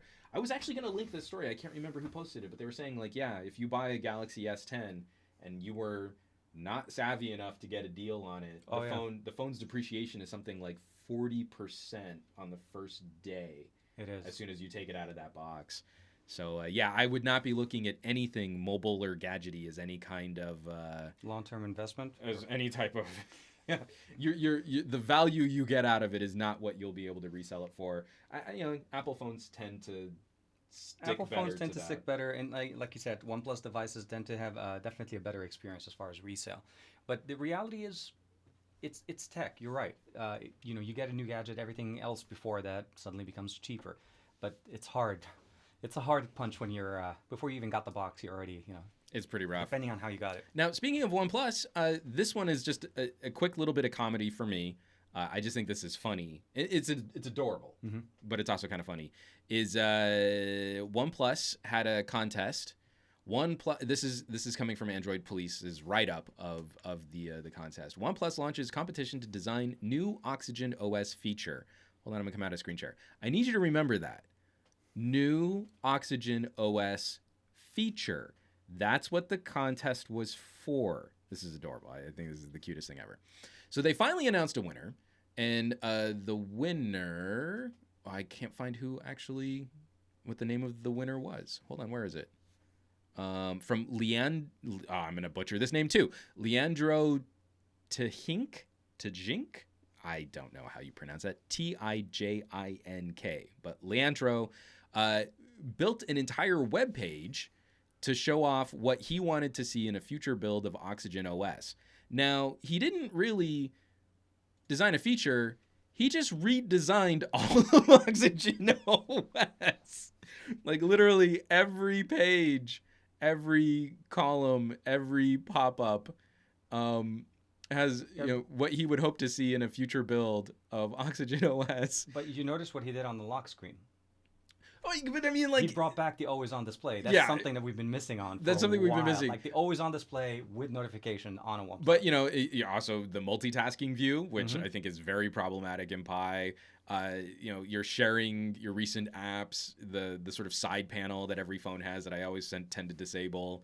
But basically, he did a complete top-to-bottom reskin. The recorder app got to change. Even the recorder app. So I just think it was kind of cute and kind of funny that he won this competition. The OnePlus forums, the OnePlus crew, like this guy. I mean, that's an amazing labor of love, but that's not design a feature.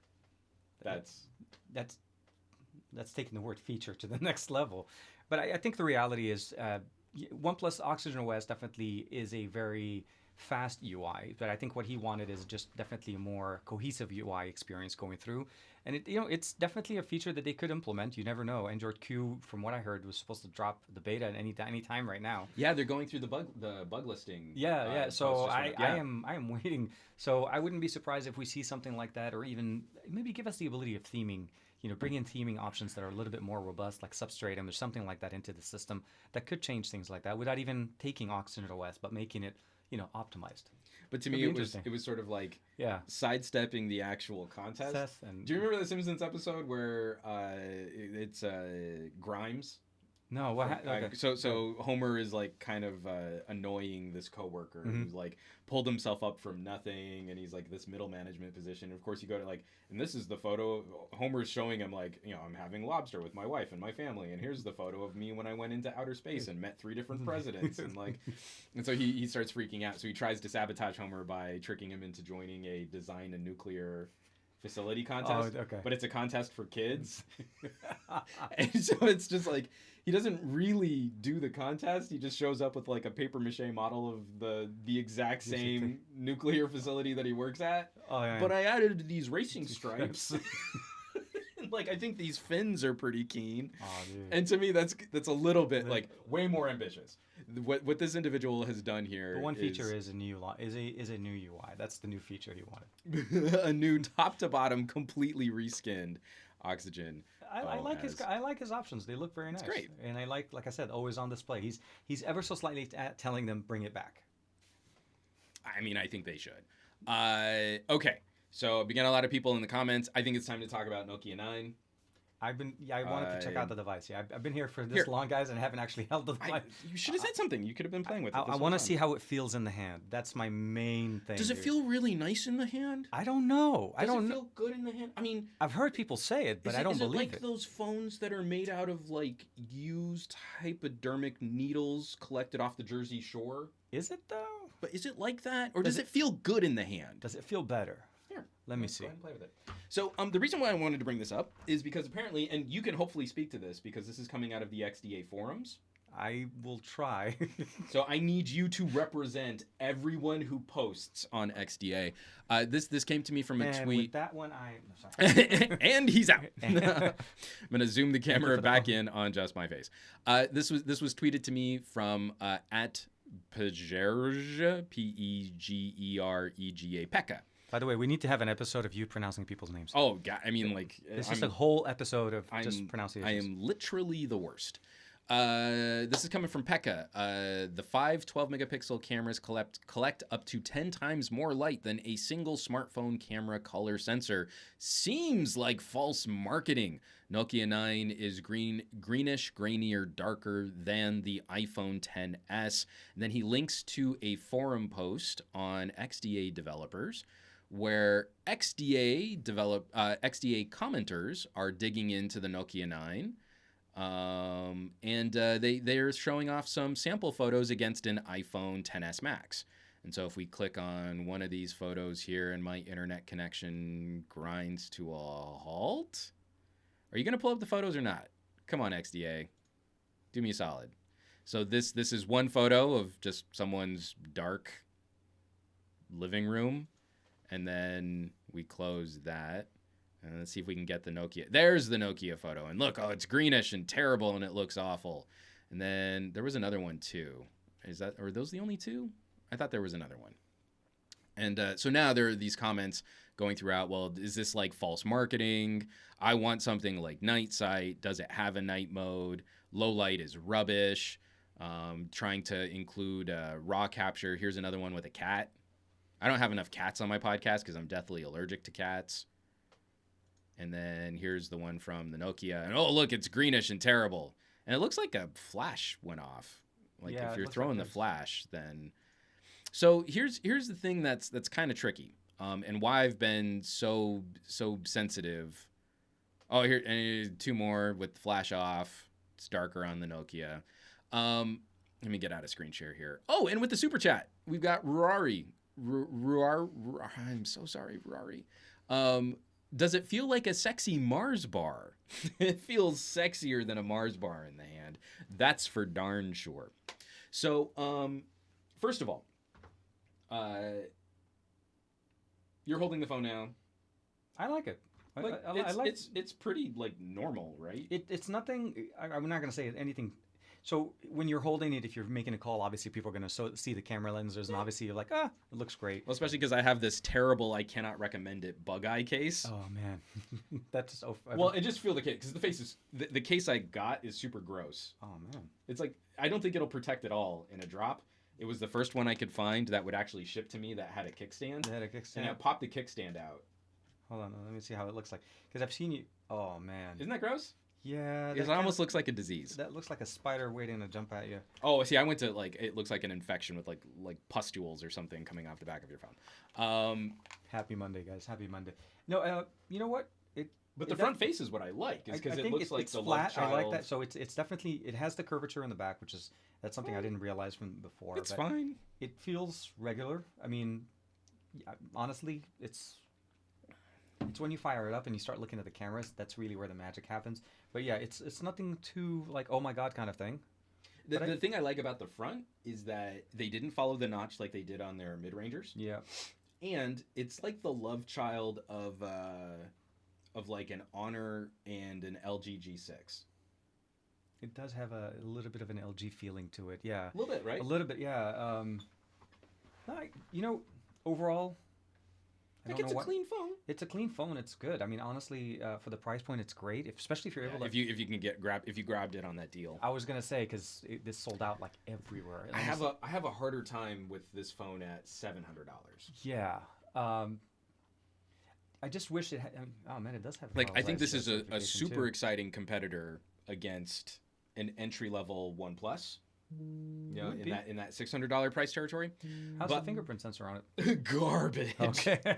Oh, it's so bad. The in-display fingerprint sensor. So first of all, it's real bad, and then also because I'm going to be taking it out to go do all of my photography stuff, I refuse to let the phone leave the house without a screen protector on. Yep. There is no fingerprint friendly screen protector for this yet. So I'm using a Super Shields. It's a great piece of glass, but it's completely rendered this non-functional. And it was real bad to start. So far, even with Samsung's ultrasonic, I haven't found any in-screen fingerprint sensors that get us anywhere near the convenience of a dedicated rear or power button. Yeah. I just feel like Apple's FaceTime, this is a techier, cooler looking solution, which is demonstrably less practical than when I pick up my View and I lightly tap the back of the phone and it unlocks. And it unlocks and it's secure. It's so much faster, so much better. Yep. That's why I feel like the S10e is such a. That's why I'm more excited about the S10e. Is literally the hardware fingerprint sensor. Not only that, they also have gestures on it, which is something that is very nice.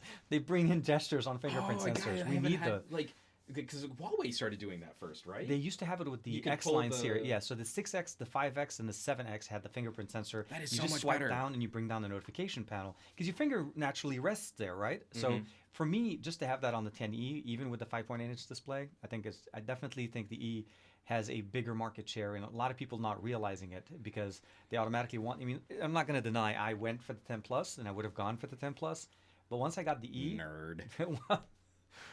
I had the S9 Plus. I gotta have the. I gotta be able to see, everything in the. No, I'm just kidding.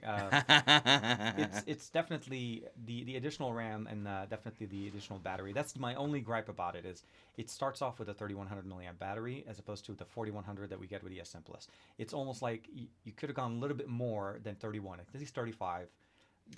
You could have, but then also it's the same thing that I had if I'm going to take Samsung at their word, which I don't trust, I really don't. But if I'm going to take them at their word, some of my best experiences with that kind of usage have been on tiny little phones where you would think the battery was going to be a problem. Oh, no, definitely, yeah. Like the Xperia XZ1 Compact I keep coming back to. Oh, man, that one, yeah. And people's like, oh, the battery's too small. And you're like, it was the exact same size battery as the smaller Pixel 2. And with a lower resolution screen, destroyed the Pixel 2 for battery life. Exactly. So if we want something that's going to be a good one thumb, and with the better implementation, IMO, of a gesture-based fingerprint sensor, that's what I'm looking at. But I do want to get back to the Nokia 9 because that's what people were sort of asking about here. Yeah. So I did my own test. I feel like we're going to say iPhone, I have an iPhone XS against a Nokia 9.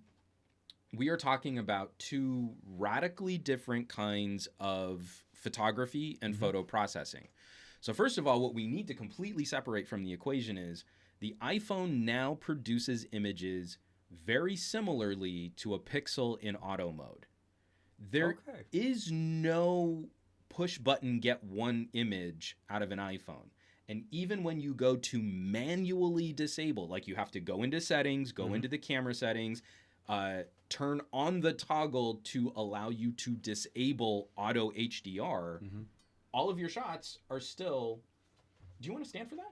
No. It's I just want to make sure that the feed is running on the side. Oh, okay. So I can see the comment. All of those photos are still auto-processed through multiple exposures and look like HDR. And you can test this yourself. You can go out and like the differences between an HDR photo and an auto photo on an iPhone are very, very minimal. Yeah. Every photo is now processed. So anyone who's out there saying like, oh, well, my iPhone XS has amazing dynamic range. You're looking at HDR processing.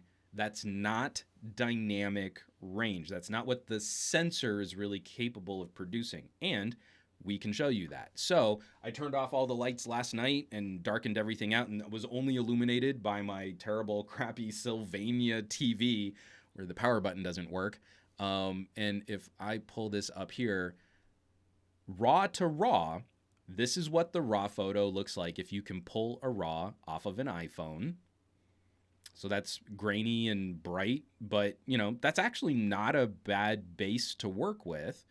And then this is what the raw photo looks like coming off of the Nokia. And you can see, I feel like even for air quotes raw, there is some kind of image processing happening where maybe we might be getting some type of augmented file. I need to do more tests in blocking camera sensors and trying to highlight specific camera sensors. But this is raw to raw. You know, this isn't any type of image processing. I really need it to be clear. I do not care about night sight. Night sight is not important to me. Night sight is one very specific solution for a long exposure HDR stacked image. And if you really care about night sight and you have an Android phone, chances are very high that someone will rip that APK in a way that you can add it to any phone. Night sight on a Razr is awesome. Have you been using the night sight on your Galaxy? Well, wait a minute. That's a pixel feature. How could that be? XDA. Sorry, what? Right, and actually, no, he would be the right person to ask about that. Yeah, so we have night sight on S10 Plus. So that's raw to raw. Now, when we look at what the phones actually do in processing, capturing that image, and then dropping in and creating a JPEG, here is, let me pull this back up here. So this is what the iPhone does when we create a JPEG. And this is from a stacked image exposure. If you saw from the raw file, this is not what we're looking at in terms of dynamic range and what the phone highlights in terms of brightness. Now we can do the same. I need to see which one here. And this is from the Nokia. So I would say the Nokia definitely produces a poorer final JPEG, but it's not, I can't replicate the problems that we're seeing in these low light tests from people on XDA. Like in terms of like greenish hues and other issues like that, to me starts to look like maybe that person has an issue with their Nokia 9. Come on, XDA, pull up the photo. They're not going to do it again. I'm just going to get out of screen share. This is garbage. TK, you need to talk to someone about XDA showing photos on my podcast. We'll have to set you up with a brand new channel. I was like, I don't even think I was logged in. I haven't logged into my XDA account in a really long time. Oh man, I should probably fix that. Yeah. But yes, so what we're looking at, I'm not going to go so far as because I think we all understand the marketing at play. You've got 5 cameras, so technically you should be soaking up substantially more light. Well, that's because of the way they also said that the monochromic sensors were supposed to be bringing in more light into your images. It's in the wording. I think that's when people hear the word more light, they assume better night photography, and they assume night sight style quality of images, the magic that night sight does. Magic. My wife still looks at these pictures and says, "You're lying." Like I've posted pictures before, and I've taken a picture with a night sight camera, and it's like at 9 p.m. at night, and it looks like it's in the middle of the day, and she's like, "You're lying." You're just lying. Why are you lying? And I'm like, seriously, honey, I'm not lying. That's This not camera even, app does actually the stuff. it's not even photography cool. That's photography lying. Yes, that's exactly. Why do you lie? We can't lie. But yeah, no, the reality is it's the wording. I think that's what it is. I think people look for that, and when you see 5 cameras, you assume it's an assumption. It's a, you know, and I think Nokia wasn't very clear about it too. So one end they were a little bit vague, and the other people were, you know, grasping at straws and hoping for things. But at the end of the day, I think I think you said it to me before. No, this device is really kind of I feel like it's an experiment, right?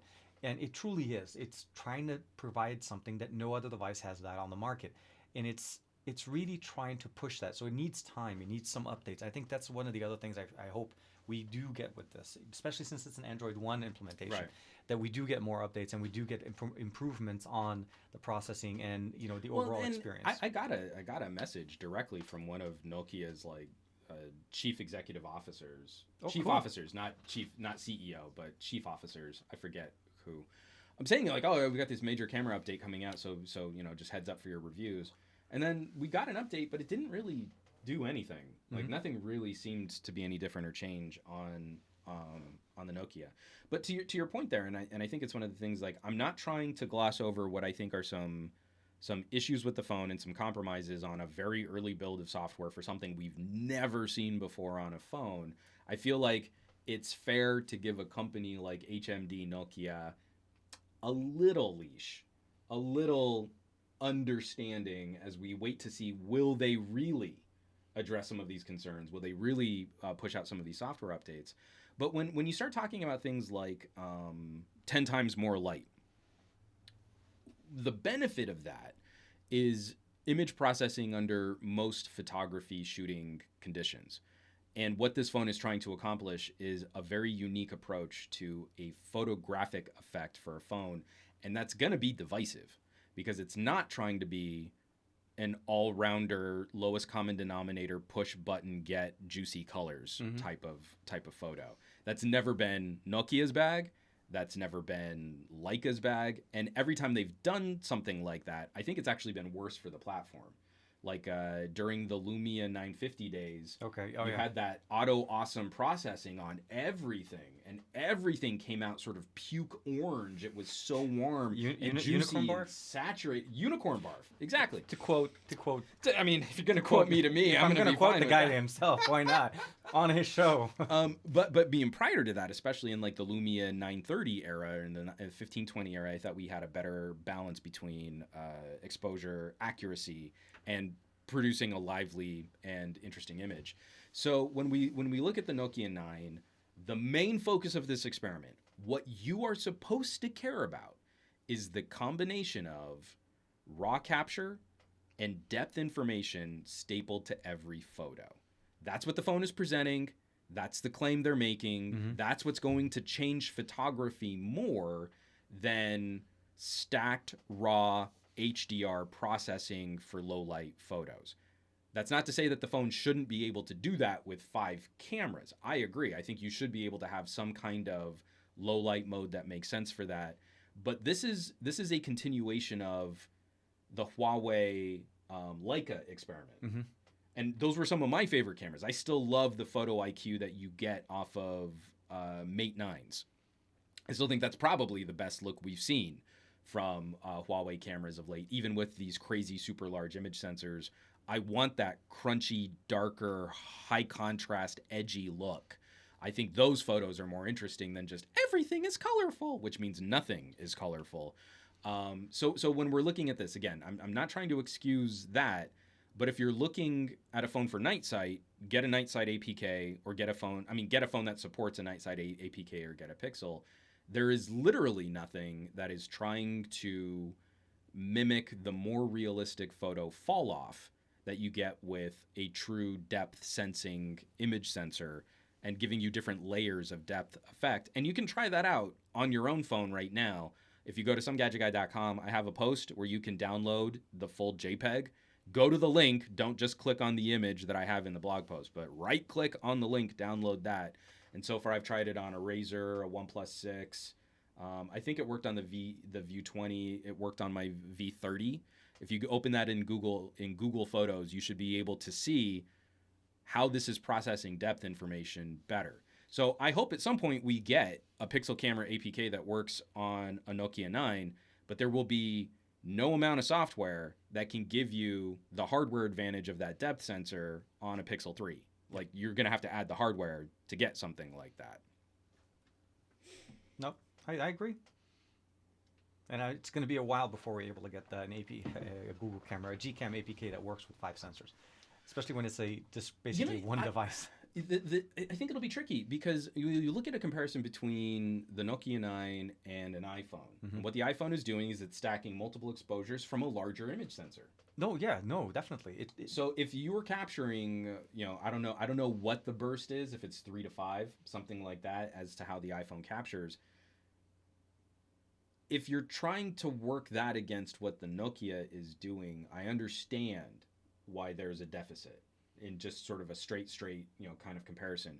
But then also in reasonable indoor and in sort of night street shots, mm-hmm. if there is some light to work with, you get an interesting image out of the Nokia 9, and it's effortless to get it. You have to wait for it to process. That takes a while too. but I found that out today. Yeah. But yeah. Oh man. Someone's saying, "Oh, I can't stand waiting like 5 seconds for the image to process." It can sometimes be more like 20.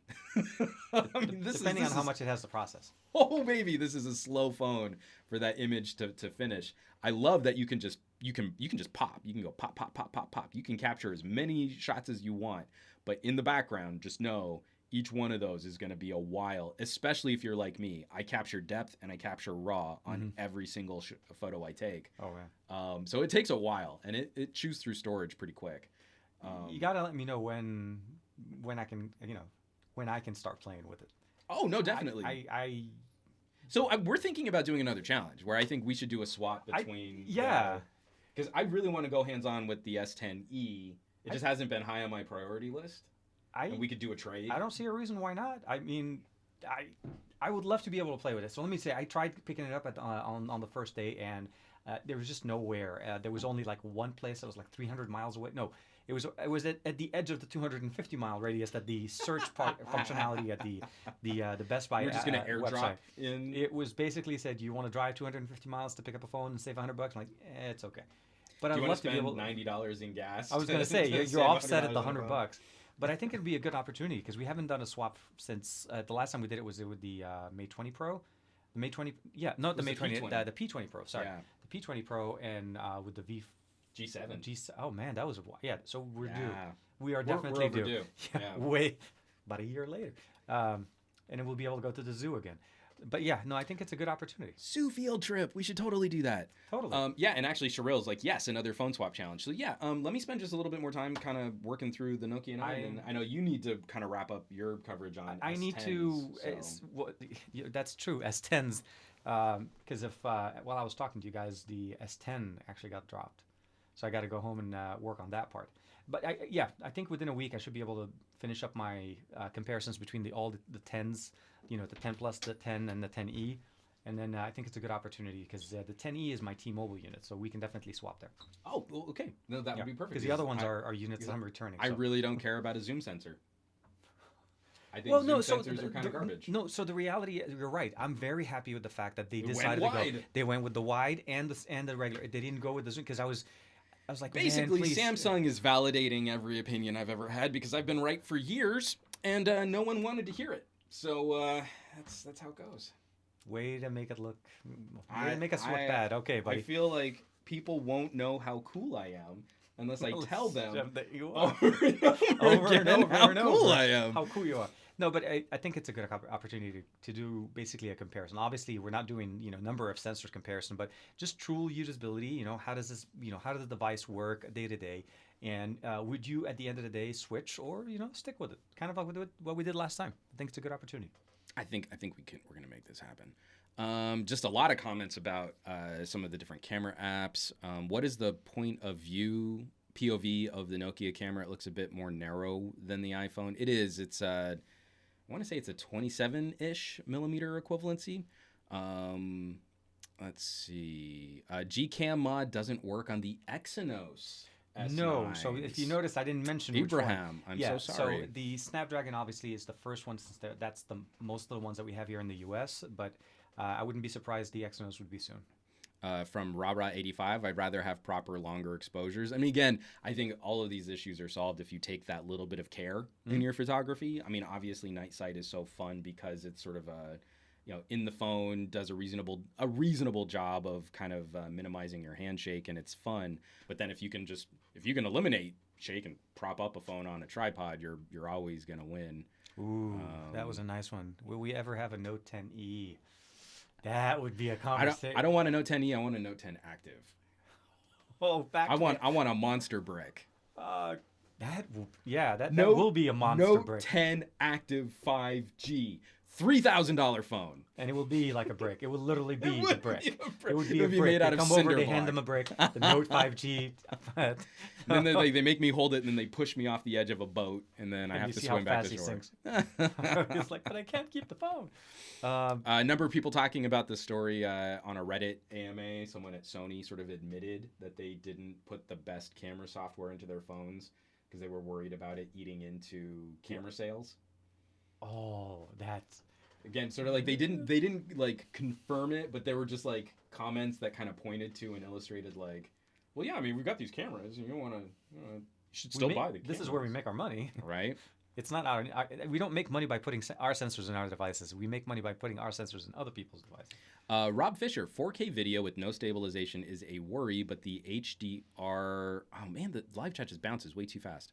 It is. I can see it. From Rob Fisher, but the HDR feature is cool. Not only HDR, but also I've done 2 videos now using the front camera to shoot 4K video and 4K HDR video, which I think is pretty impressive. I'm not worried about a lack of image stabilization hardware.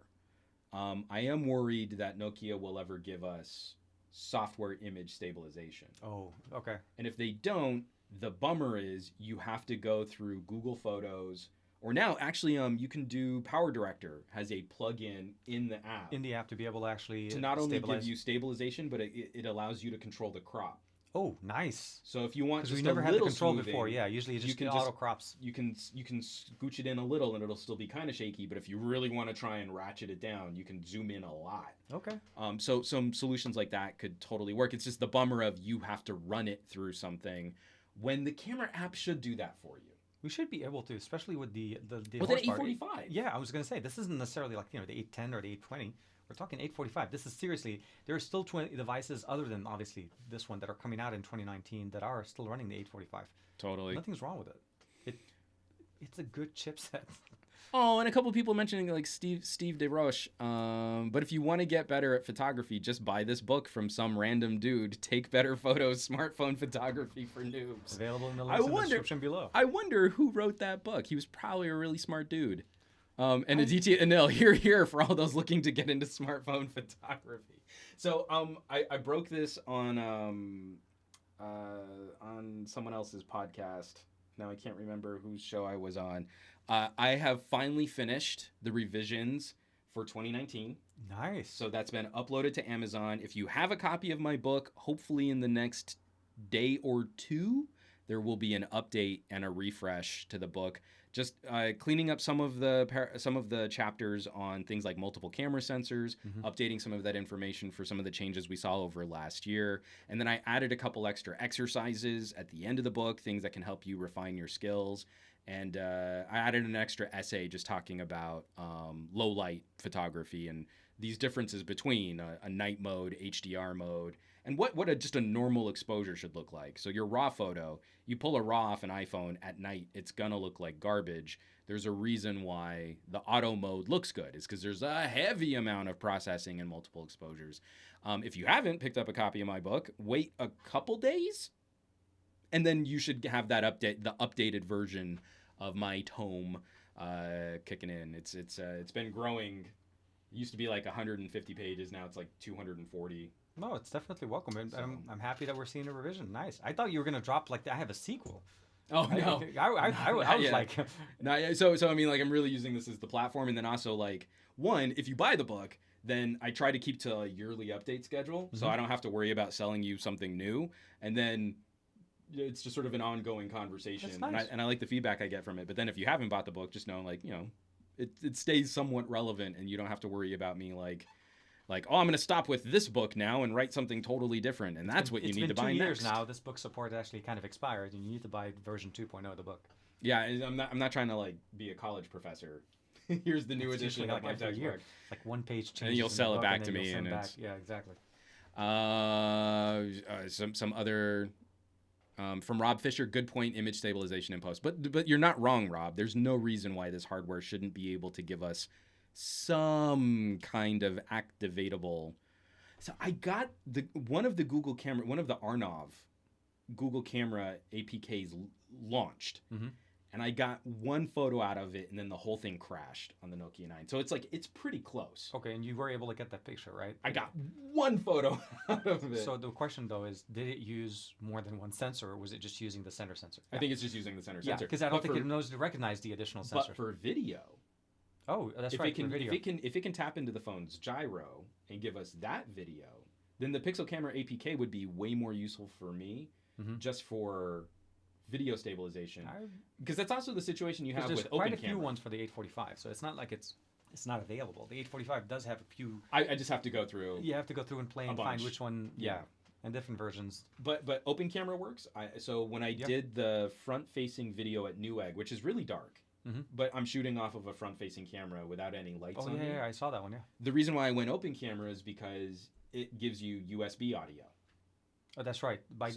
This one doesn't have native USB audio. No one has native USB audio. Well, Samsung. Samsung doesn't really support... it does. It does? Plug and play. But you don't have a manual mode now. No, you do have a pro mode. It's not in video. No, sorry. I meant photography. But what I meant as far as audio, I'm trying to talk about video. Okay. You're not going to connect a microphone for a manual mode photo. I meant to say basically plug and play USB-C microphones. I actually have one that I'm testing on it. It does actually improve. And the app actually recognizes it?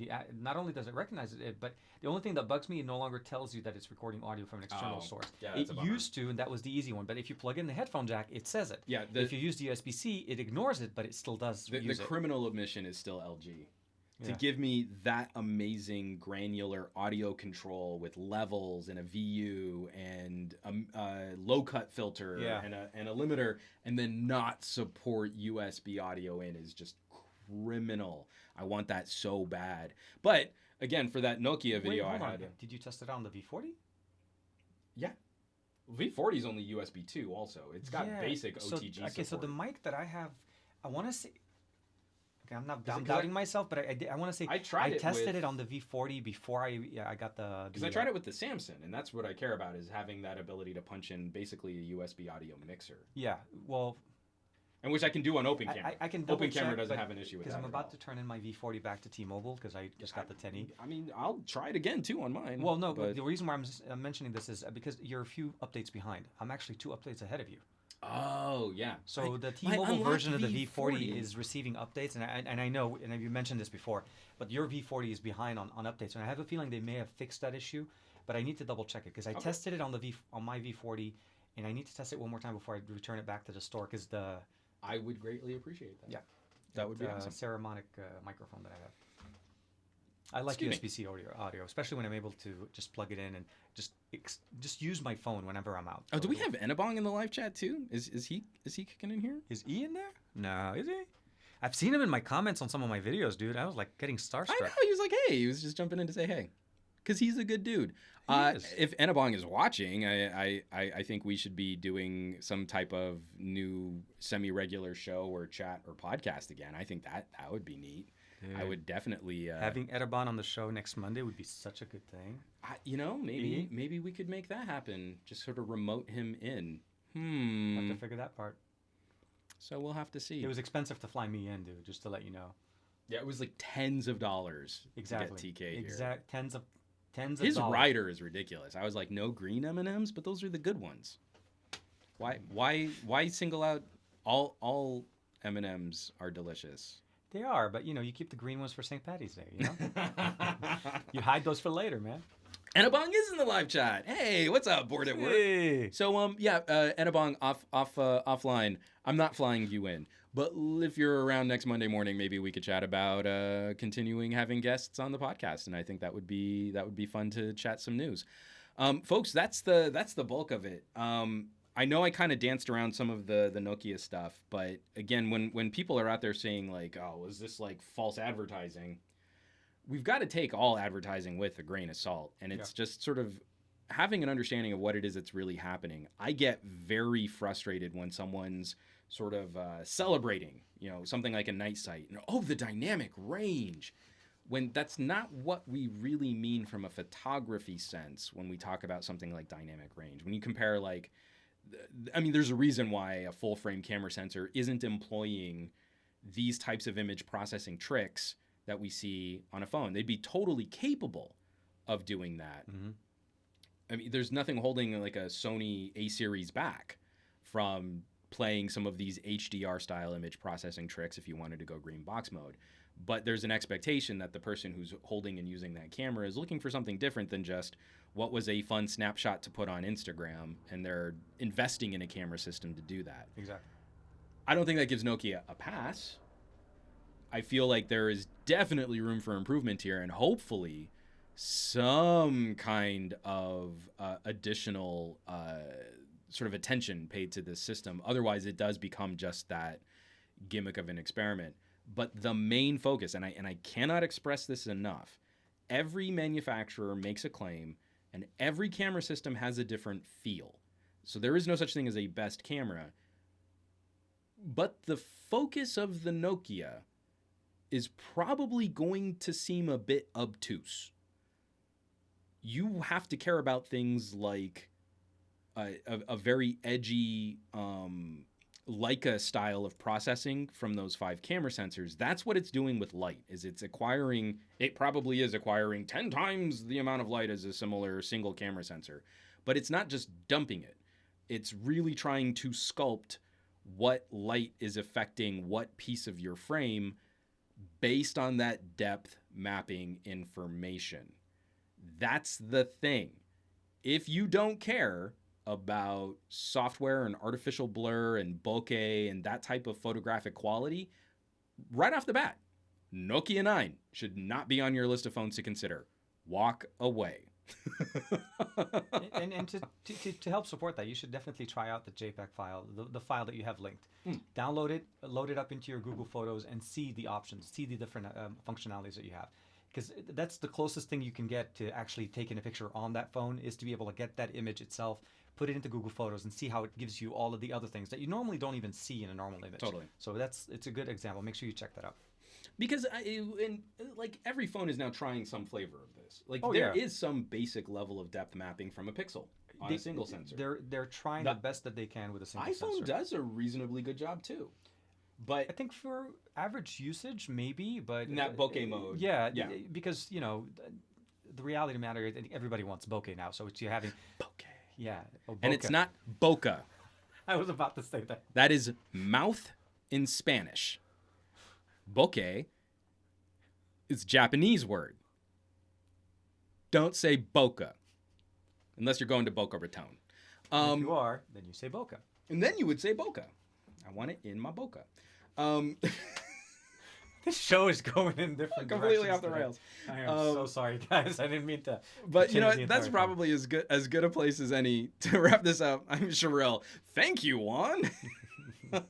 From Mary P. Knowledge is power. I don't know how powerful this knowledge will make you. I was going to say the more you know, but The more you know. I just got copyright tagged just by singing that little bit of it. Oh, sorry. But no, that's one of the reasons why I've been a little bit cagey about discussion on the Nokia 9. It's why I haven't rushed to try and get a camera review out. It's such a funky shooter. It needs that sort of careful, nuanced approach and attention, but it is accomplishing something very specific. If what it is accomplishing, the specificity of its accomplishments is not in your style of or desire of gadgets, I have no qualm saying walk away. This is not the phone for you. You can't have the same kind of worth it, not worth it conversations. I hate those kinds of conversations anyway. But anyone who wants me to do like a dozen different comparisons with different phone cameras, you're missing the point of this phone. That's not what this device is trying to accomplish. And I think it's worth cutting it a little bit of slack. A little bit. Not giving it a total pass, but cutting it a little slack because it's trying to accomplish something different. But then it has to be judged on the merits of what the manufacturer has claimed. So there will be a lot of conversation and a lot of commentary coming out on the Nokia 9. But in wrapping this up, I'd like to say thank you, TK, for joining. Thank you for letting me join you. It's been I've wanted to do this for some time, but we've been talking about this for a while. It's tough with Monday mornings. It just today it happened to work. So ¿por qué no? ¿Por qué no los dos? So, yes, folks, I'm gonna be having a bunch of stuff coming out this week. If you're on Patreon, the preview for my Use Your Phone as a Desktop Computer video is already live. That should be out tomorrow afternoon. I'm gonna have a View 20 for gaming video coming out. I'm going to have a couple other little accessory videos coming out. And then, of course, I'm going to be doing a lot more shooting and trying to wrap my brain around 5 cameras on the Nokia 9. So plenty of content coming out. TK, what do you have coming out on your channel? Because I know you've gone through a grip of S10 videos. Everyone knows you as Mr. Samsung now. Apparently I switched from Mr. Huawei to Honor Huawei to Mr. Samsung, and it's just, if you talk about a phone, then that means you are a shill fanboy for that brand. And I am. The weird part about it is I've worked so much on the 10 Plus. I finally got the 10e. I'm working with that one. When I finish up the 10e, and I hope, if nobody takes it off my porch, the 10 is sitting at my porch by the time I get there. We were going to talk about getting lunch. We might not get lunch now. I have a box that I need to catch off my porch, but I think overall, I want to kind of finish off the comparisons between the 3 devices, trying to kind of help see the difference here, because a lot of people focus on the 10 and the 10 Plus, and I want to show the differences between the E, the 10, and the 10 Plus. That objectively, the E is the best one. In reality, yeah, when you consider the fact that you're getting pretty much the same processor, not pretty much, it is the same processor, 6 gigs of RAM, 1080p panel, the battery should be able to last you quite some time. We have 60 frames per second Fortnite playing for people that love to play games, and that is supported even on the 10e, because some people were worried, is it only on the 10 and 10 Plus because of the QHD display? Nope, the 10e even has that. So it's a workhorse, and I think this is going to definitely be one of their big star sellers. And I want to showcase that, and especially even gaming on that phone, especially with the form factor. It's a big 5.8-inch display in your hand, and I hate to say it feels great in your hand. He told me say that, and now I'm actually saying it. But it's a big display for the form factor. I'm just glad that Samsung finally figured out that they should not make their phones out of razor wire. Yeah, like they have in the past. Like in the past, like I had some concerns, but as long as it feels nice in the hand. If it feels great in the hand, has wireless charging, reverse, and actually the fingerprint sensor, I'm enjoying it more, mostly because of the unlocking feature. Just you unlock it so much faster. It works. It has gestures built in. It's answering some things that, the only thing right now, my only gripe is the LED, notification LED light that we lost with this new generation. And I'm waiting for that update so I've heard through the ether that they're implementing this as a feature in the new update that's coming up, but using the light around the camera that we currently use just to tell us that you're taking a picture, right, to actually give us notifications. And I think that'll be a plus. I'm waiting for that part. So mostly S10 videos. If you're looking for everything S10, please, for the next week or so. So, and you can harass him at TKDSL8655. Yes.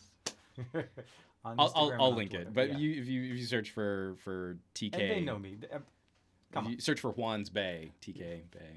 No, don't search for that. You won't find him that way. You know now there's going to be results now when you search that. I love it. All right, folks, we're gonna wrap this puppy up. Thank you so much. The live chat, getting a super chat in there. Thank you again for supporting, and again for the conversations that we jump into on this stuff. I know we hit a little politics and a little news, a little heavy at the top of the show. I'm gonna keep doing that. So if that bothers you, I apologize, but just know there's going to be a lot of tech commentary and tech political commentary coming to this podcast too, in addition to getting to chat about some fun gadgets. TK Bagnell. Hashtag Juan's Bay. Yeah. I mean, it's that beard. How do you do that? Okay. So, yes, you can also catch me around the rest of the internet at SomeGadgetGuy on the Twitters and the Instagrams and the Facebooks, and sometimes on the Twitches. I'm often streaming from a phone on the Twitches. And then if you want to support production on this channel, get a little sneak peek, some BTS production diaries, my deep dives on camera and audio tech. I have an audio review out now for the Nokia 9. I know that's not what the phone is all about, but we should still be talking about whether or not this thing can power your podcasts and play your music. That's on patreon.com/SomeGadgetGuy. And folks, I'm going to catch you next week on another episode of the Monday Morning Tech Chat Show, maybe with a guest, maybe not. We'll have to see what we can pull off. I'll harass Enabong in the meantime and see if he's down to jump into a live stream. But folks, I want you to have a fantastic week. I want you to have an amazing week, and I want you to do amazing things with all of your favorite techie, gadgety, digital, electronic things and toys and phones and computers. So do awesome, be awesome, and I'll catch you next week. I love y'all. Take care.